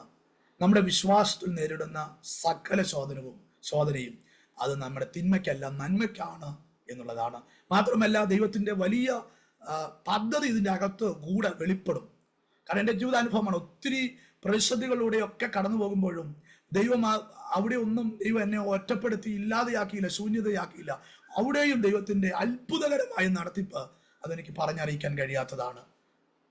അതുകൊണ്ട് നമുക്ക് തരുന്ന ഓരോ പരിശോധനകളും ഒരു തങ്കത്തെ, ഒരു പൊന്നിനെ പോലെ നമ്മളെ ഊതിക്കഴിച്ച് കർത്താവ് നമ്മളെ പുറത്തു കൊണ്ടുവരും എന്നുള്ളതാണ് അരോമ TV പ്രേക്ഷകരോട് എനിക്ക് പറയാനുള്ളത്. ഈ സന്ദേശം കേൾക്കുന്ന എല്ലാ ദൈവമക്കളെയും ധാരാളമായി അനുഗ്രഹിക്കട്ടെ. പ്രത്യേകിച്ച് ദാനിയൽ ജോൺ സാർക്കായി പ്രത്യേക നന്ദിയായിരിക്കും. ഫാമിലി ഓർത്ത് പ്രത്യേകം ഞാൻ പ്രാർത്ഥിക്കുന്നു. നമുക്കൊരു വാക്ക് പ്രാർത്ഥിക്കാം. കർത്താവെ, പ്രത്യേകമായിട്ട് ഞാൻ പ്രാർത്ഥിക്കുകയാണ്. അരോമ TV പ്രേക്ഷകർക്കായിട്ട് പ്രത്യേകം ഞങ്ങൾ പ്രാർത്ഥിക്കുന്നു. എൻ്റെ ഈ സാക്ഷ്യം കേൾക്കുന്ന എല്ലാ പ്രിയപ്പെട്ടവരുടെ മേലും ദൈവത്തിന്റെ കരമിറങ്ങട്ടെ കർത്താവെ. നീ അവരെ സഹായിക്കണമേ കർത്താവെ. എന്നെ പോലെ അനേകർ പലവിധമായ ശോധനയിലൂടെയൊക്കെ കടന്നു പോകുന്നുണ്ട്. എന്നാൽ അവരുടെ വിശ്വാസം ഒന്നുകൂടെ ശക്തിപ്പെടാനായിട്ട്, ബലപ്പെടാനായിട്ട്, കർത്താവിന്റെ വരവരെയും ആ പ്രത്യാശയിൽ കാക്കപ്പെടാനായിട്ട് എൻ്റെ ദൈവമേ സഹായിക്കണമേ കർത്താവെ. ഈ അരോമ TV ഇതിന്റെ സംപ്രേഷണം ചെയ്യുന്ന പാസ്റ്റർ ദാനിയൽ ജോൺ പാസ്റ്റർക്കായിട്ട്, ഫാമിലി ആയിട്ട്, തൻ്റെ കുഞ്ഞുങ്ങൾക്ക് വേണ്ടി ഒക്കെ പ്രാർത്ഥിക്കുന്നു. ഈ ശുശ്രൂഷ ഇനിയും അധിക ശക്തിയോടെ ചെയ്യാൻ അതിൻ്റെതായ സാമ്പത്തിക ആവശ്യങ്ങളും അതിൻ്റെ ക്രമീകരണങ്ങളും ഒക്കെ അതിൻ്റെ കാര്യങ്ങളോട് കൂടെ ഞങ്ങളുടെ സാന്നിധ്യം ഇരിക്കണമെന്ന് ഞങ്ങൾ പ്രാർത്ഥിക്കുകയാണ്. അതിൻ്റെ ആവശ്യങ്ങളോട് കൂടെ ഇരിക്കണം. ഇത് നാൾക്ക് നാൾ നന്നായിട്ട് ചെയ്യാനായിട്ടുള്ള കൃപ കൊടുക്കണം. അനേക വ്യൂസുകളുണ്ടാകും, അനേകങ്ങളിൽ അത് പോകാൻ ദൈവം ഇടയാക്കണം. അതിൻ്റെ തടസ്സങ്ങളെല്ലാം മാറ്റി അതിന് വിശാലതയിലോട്ട് കൊണ്ടുവരണമേ എന്ന് ഞങ്ങൾ പ്രാർത്ഥിച്ച് ഈ അരോമ TV അതിൻ്റെ പ്രേക്ഷകരെയും അതിൻ്റെ ചാനലിനെയും ഞങ്ങൾ ബ്ലസ് ചെയ്ത് പ്രാർത്ഥിക്കുന്നു. ഒരു അനുഗ്രഹമായി മാറട്ടെ. യേശു ക്രിസ്തു മൂലം ഞങ്ങളുടെ പ്രാർത്ഥന അങ്ങ് കൈക്കൊള്ളുമാറാകട്ടെ. ആമേൻ, ആമേൻ, ആമേൻ, ആമേൻ, ആമേൻ. താങ്ക് യു കർത്താവിന്റെ വിലപ്പെട്ട ദാസൻ പാസ്റ്റർ ഗിരീഷ്. ഇത്രത്തോളം സമയം ദൈവം നടത്തിയ അത്ഭുതകരമായ വഴികളെക്കുറിച്ച് അരോമ TV ശ്രോതാക്കളോടൊപ്പം പങ്കുവയ്ക്കുവാൻ സ്വർഗത്തിലെ ദൈവം കൃപ ചെയ്തത് ഓർത്ത് ഞാൻ കർത്താവിന് മഹത്വം കരയേറ്റുന്നു. ദൈവം നടത്തിയതായ വഴികൾ തിരിഞ്ഞു നോക്കുമ്പോൾ വേദന നിറഞ്ഞ, കല്ലും മുള്ളും നിറഞ്ഞ കഠിന പരിശോധനകളുടെ, തീച്ചൂളയുടെ അനുഭവങ്ങൾ ഒത്തിരി പിന്നിട്ടു. പക്ഷെ ഒറ്റയ്ക്കായിരുന്നില്ല. അവിടെയൊക്കെ കരത്തിൽ പിടിച്ച, വിളിച്ച് വേർതിരിച്ച, അമ്മയുടെ ഗർഭത്തിൽ ഒരു ഭാഗത്തിന് മുന്നമേ നമ്മെ തിരഞ്ഞെടുത്ത സ്വർഗത്തിലെ ദൈവത്തിന്റെ സാന്നിധ്യവും സംരക്ഷണയും കരുതലും കൂടെയുണ്ട് എന്നുള്ളതാണ് ആ വാക്കുകളിലൊക്കെ നിറഞ്ഞു നിൽക്കുന്നത്. അതുകൊണ്ടാണ് ഒരു മേജർ സർജറി കഴിഞ്ഞ് കേവലം 8ാമത്തെ ദിവസവും ഇവിടെ ഇരുന്നു കൊണ്ട് ഈ പ്ലാറ്റ്ഫോമിൽ കർത്താവിനെ ഉയർത്തുവാൻ ഇടയായി തീർന്നത്. പലപ്പോഴും ഈ ചാനലിൽ സാക്ഷി പറയാൻ വേണ്ടിയിട്ട് പലർക്കും അവസരം കൊടുക്കാറുണ്ട്. തക്ക സമയമാകുമ്പോൾ അവർ പറയും, പാസ്റ്റർ മൂക്കൊലിപ്പാണ്, ചുമയാണ്, പനിയാണ്, അല്ലെങ്കിൽ എന്തെങ്കിലും നിസ്സാര കാര്യങ്ങൾ പറഞ്ഞിട്ട് മീറ്റിങ്ങിൽ സമ്മതിക്കാതെ പോകാറുണ്ട്. അതൊക്കെ കേവലം ഒഴികഴിവാണെന്നുള്ളത് എനിക്ക് അവരുടെ വാക്കുകളിൽ നിന്ന് മനസ്സിലായിട്ടുണ്ട്. എന്നാൽ കർത്താവിന്റെ ദാസൻ ഗിരീഷ് കാണിക്കുന്നതായ ആ ഉത്സാഹം, അത് മാനുഷികമായ പ്രേരണ കൊണ്ടല്ല, പകരം കർത്താവായ യേശു ക്രിസ്തുവിന്റെ സ്നേഹം ഉള്ളിൽ നിർബന്ധിക്കുന്നത് കൊണ്ട് മാത്രമാണ്. ആ ഒരു നിർബന്ധം ശിവദാസന്റെ മേൽ കിടക്കുന്നു എന്നുള്ളത് ഓരോ വാക്കുകളിലും വായിച്ചെടുക്കാൻ കഴിയുന്നു. നന്നേ ചെറുപ്പത്തിൽ തന്നെ, അതായത് എഞ്ചിനീയറിംഗിന് പഠിച്ചുകൊണ്ടിരിക്കുമ്പോൾ അവിടുത്തെ പഠനം ഉപേക്ഷിച്ച് അതിനേക്കാൾ ഉപരി കർത്താവിന്റെ വചനം പഠിക്കുന്നതാണ് ശ്രേഷ്ഠമെന്ന് തിരിച്ചറിഞ്ഞ് കുടുംബത്തിൽ നിന്ന് ഉള്ള ശാപവാക്കുകൾ പോലും പിതാവിൽ നിന്ന് ഏറ്റുകൊണ്ട് അവിടെ ഭയപ്പെട്ട് നിൽക്കാതെ, പിന്മാറാകാതെ കർത്താവിന് വേണ്ടിയിട്ട് കർത്താവിന്റെ വചനപ്രകാരം ജീവിക്കുവാൻ ജീവിതം സമർപ്പിച്ചു ഇറങ്ങിപ്പുറപ്പെട്ടതായ ആ നല്ല നിമിഷങ്ങൾക്കായിട്ട് ഞാൻ കർത്താവിന് സ്തോത്രം ചെയ്തു.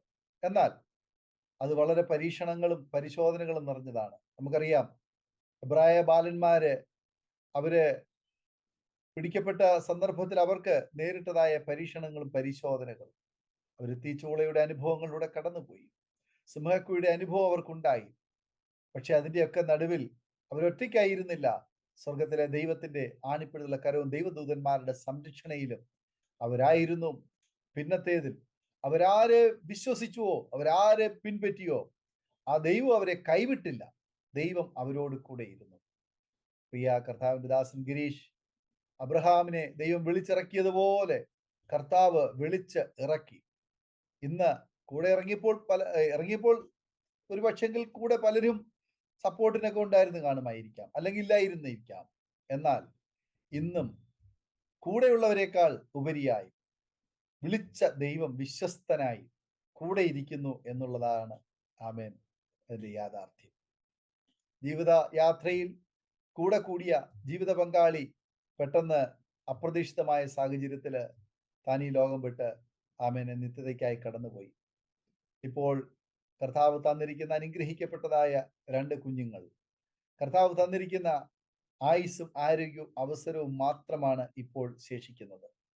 എന്നാൽ ഭൂമിയിൽ നമ്മൾ നഗ്നനേത്രങ്ങൾ കൊണ്ട് നോക്കുമ്പോൾ പരിമിതികൾ മാത്രമാണ് പലതും നമ്മുടെ മുൻപിലുള്ളെങ്കിലും എലീശ പ്രവാചകന്റെ ആമേനെ ചുറ്റും നിന്നതായ ദൈവദൂതന്മാർ തന്റെ ദാസൻ കണ്ണു തുറന്ന് നോക്കിയപ്പോൾ കണ്ടതുപോലെ ദൈവദാസന്റെ ചുറ്റും ദൈവത്തിന്റെ വലിയൊരു സേനയുണ്ട്. ദൈവത്തിന്റെ പ്രത്യേക സംരക്ഷണയും പരിപാലനമുണ്ട്. ദൈവീയ കരുതലുണ്ട്. സ്തോത്രം. ഒരുപക്ഷെങ്കിൽ നമ്മെ നേരിടുന്ന, നമ്മെ പിടിച്ചു മുറുക്കുന്ന, നമ്മളെ തകർത്ത് കളയുന്ന ഒരുപാട് വിഷയങ്ങൾ ഉണ്ടാകാം. അതെല്ലാം സംഭവിക്കുന്നത് കേവലം ഈ ശരീരത്തിന് മാത്രമാണ്. നമ്മിൽ പകർന്നിരിക്കുന്ന, നമ്മിൽ നിക്ഷിപ്തമായിരിക്കുന്ന ദൈവത്തിന്റെ ആത്മാവിന്, ദൈവത്തിന്റെ ജീവന്, ദൈവത്തിന്റെ സ്നേഹത്തിന് ആമേൻ ഒരു തകരാർ സംഭവിക്കുന്നില്ല. അതുകൊണ്ട് പൗലോസ് പറയുന്നു, ക്രിസ്തുവിന്റെ സ്നേഹത്തിൽ നിന്ന് എന്നെ വേർപിരിക്കുവാൻ ഇതിനൊന്നും സാധ്യമല്ല, മരണത്തിന് പോലും സാധ്യമല്ല എന്ന് പറഞ്ഞ് ആമേൻ താൻ പ്രസ്താവിക്കുന്നുണ്ട് റോമാലേഖനം 8-ാം അധ്യായത്തിലേക്ക് വരുമ്പോൾ.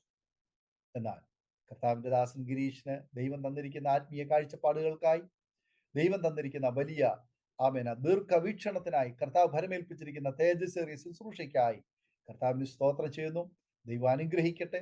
സൗഖ്യത്തോടെ, ആരോഗ്യത്തോടെ, ദീർഘായുസോടെ കർത്താവിന് വേണ്ടി നിലകൊള്ളുവാൻ കർത്താവ് അവസരങ്ങളെ ഒരുക്കട്ടെ എന്ന് ഇത്തരണത്തിൽ ആശംസിക്കുന്നു, പ്രാർത്ഥിക്കുന്നു. ആരെയും രക്ഷിക്കുവാൻ എന്ത് വില കൊടുത്തും ഏത് വിധേനയും ഒരാളിനെ രക്ഷിക്കുവാനുള്ള ഒരു നല്ല ഒരു മനസ്സ് ദൈവദാസനുണ്ട്.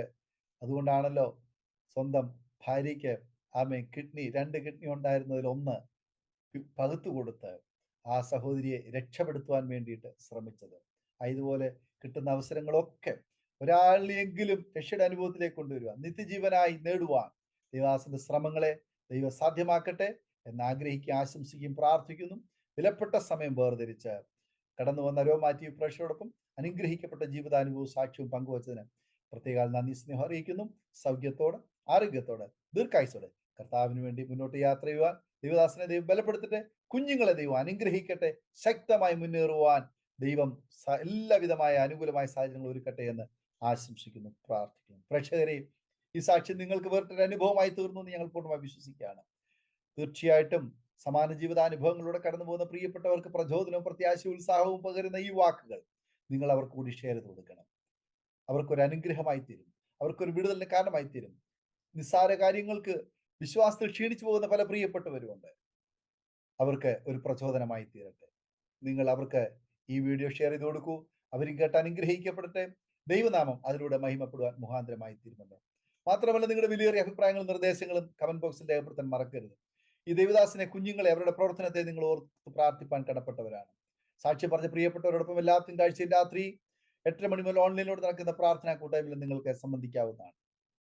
അതുപോലെ തന്നെ നിങ്ങൾക്ക് ഏതെങ്കിലും കാര്യം അറിയുവാൻ ആഗ്രഹിക്കുന്നു, അതുപോലെ പ്രാർത്ഥനാ വിഷയം ഞങ്ങളുമായി പങ്കുവയ്ക്കാൻ ആഗ്രഹിക്കുന്നെങ്കിൽ സ്ക്രീനിൽ കാണുന്ന വാട്സ്ആപ്പ് നമ്പറിൽ ഞങ്ങളെ അറിയിക്കും. അടുത്ത അനുഗ്രഹിക്കപ്പെട്ട സാക്ഷ്യവും വചനചിന്തയുമായി നാം വീണ്ടും കൂടി കാണുമ്പോഴേ എല്ലാ പ്രിയപ്പെട്ടവർക്കും good bye. God bless you all. Amen. നമ്മുടെ മകന്റെ വിവാഹം കുറച്ച് ടെൻഷനായിരുന്നു. അപ്പോഴാണ് ഞങ്ങൾ aromamary.com രജിസ്റ്റർ ചെയ്തത്. അവിടെ നിന്നാണ് നമ്മുടെ മകന് നല്ലൊരു പെൺകുട്ടിയെ കണ്ടെത്തിയത്. ഇന്ന് തന്നെ aromamary.com ഡൗൺലോഡ് ചെയ്യൂ.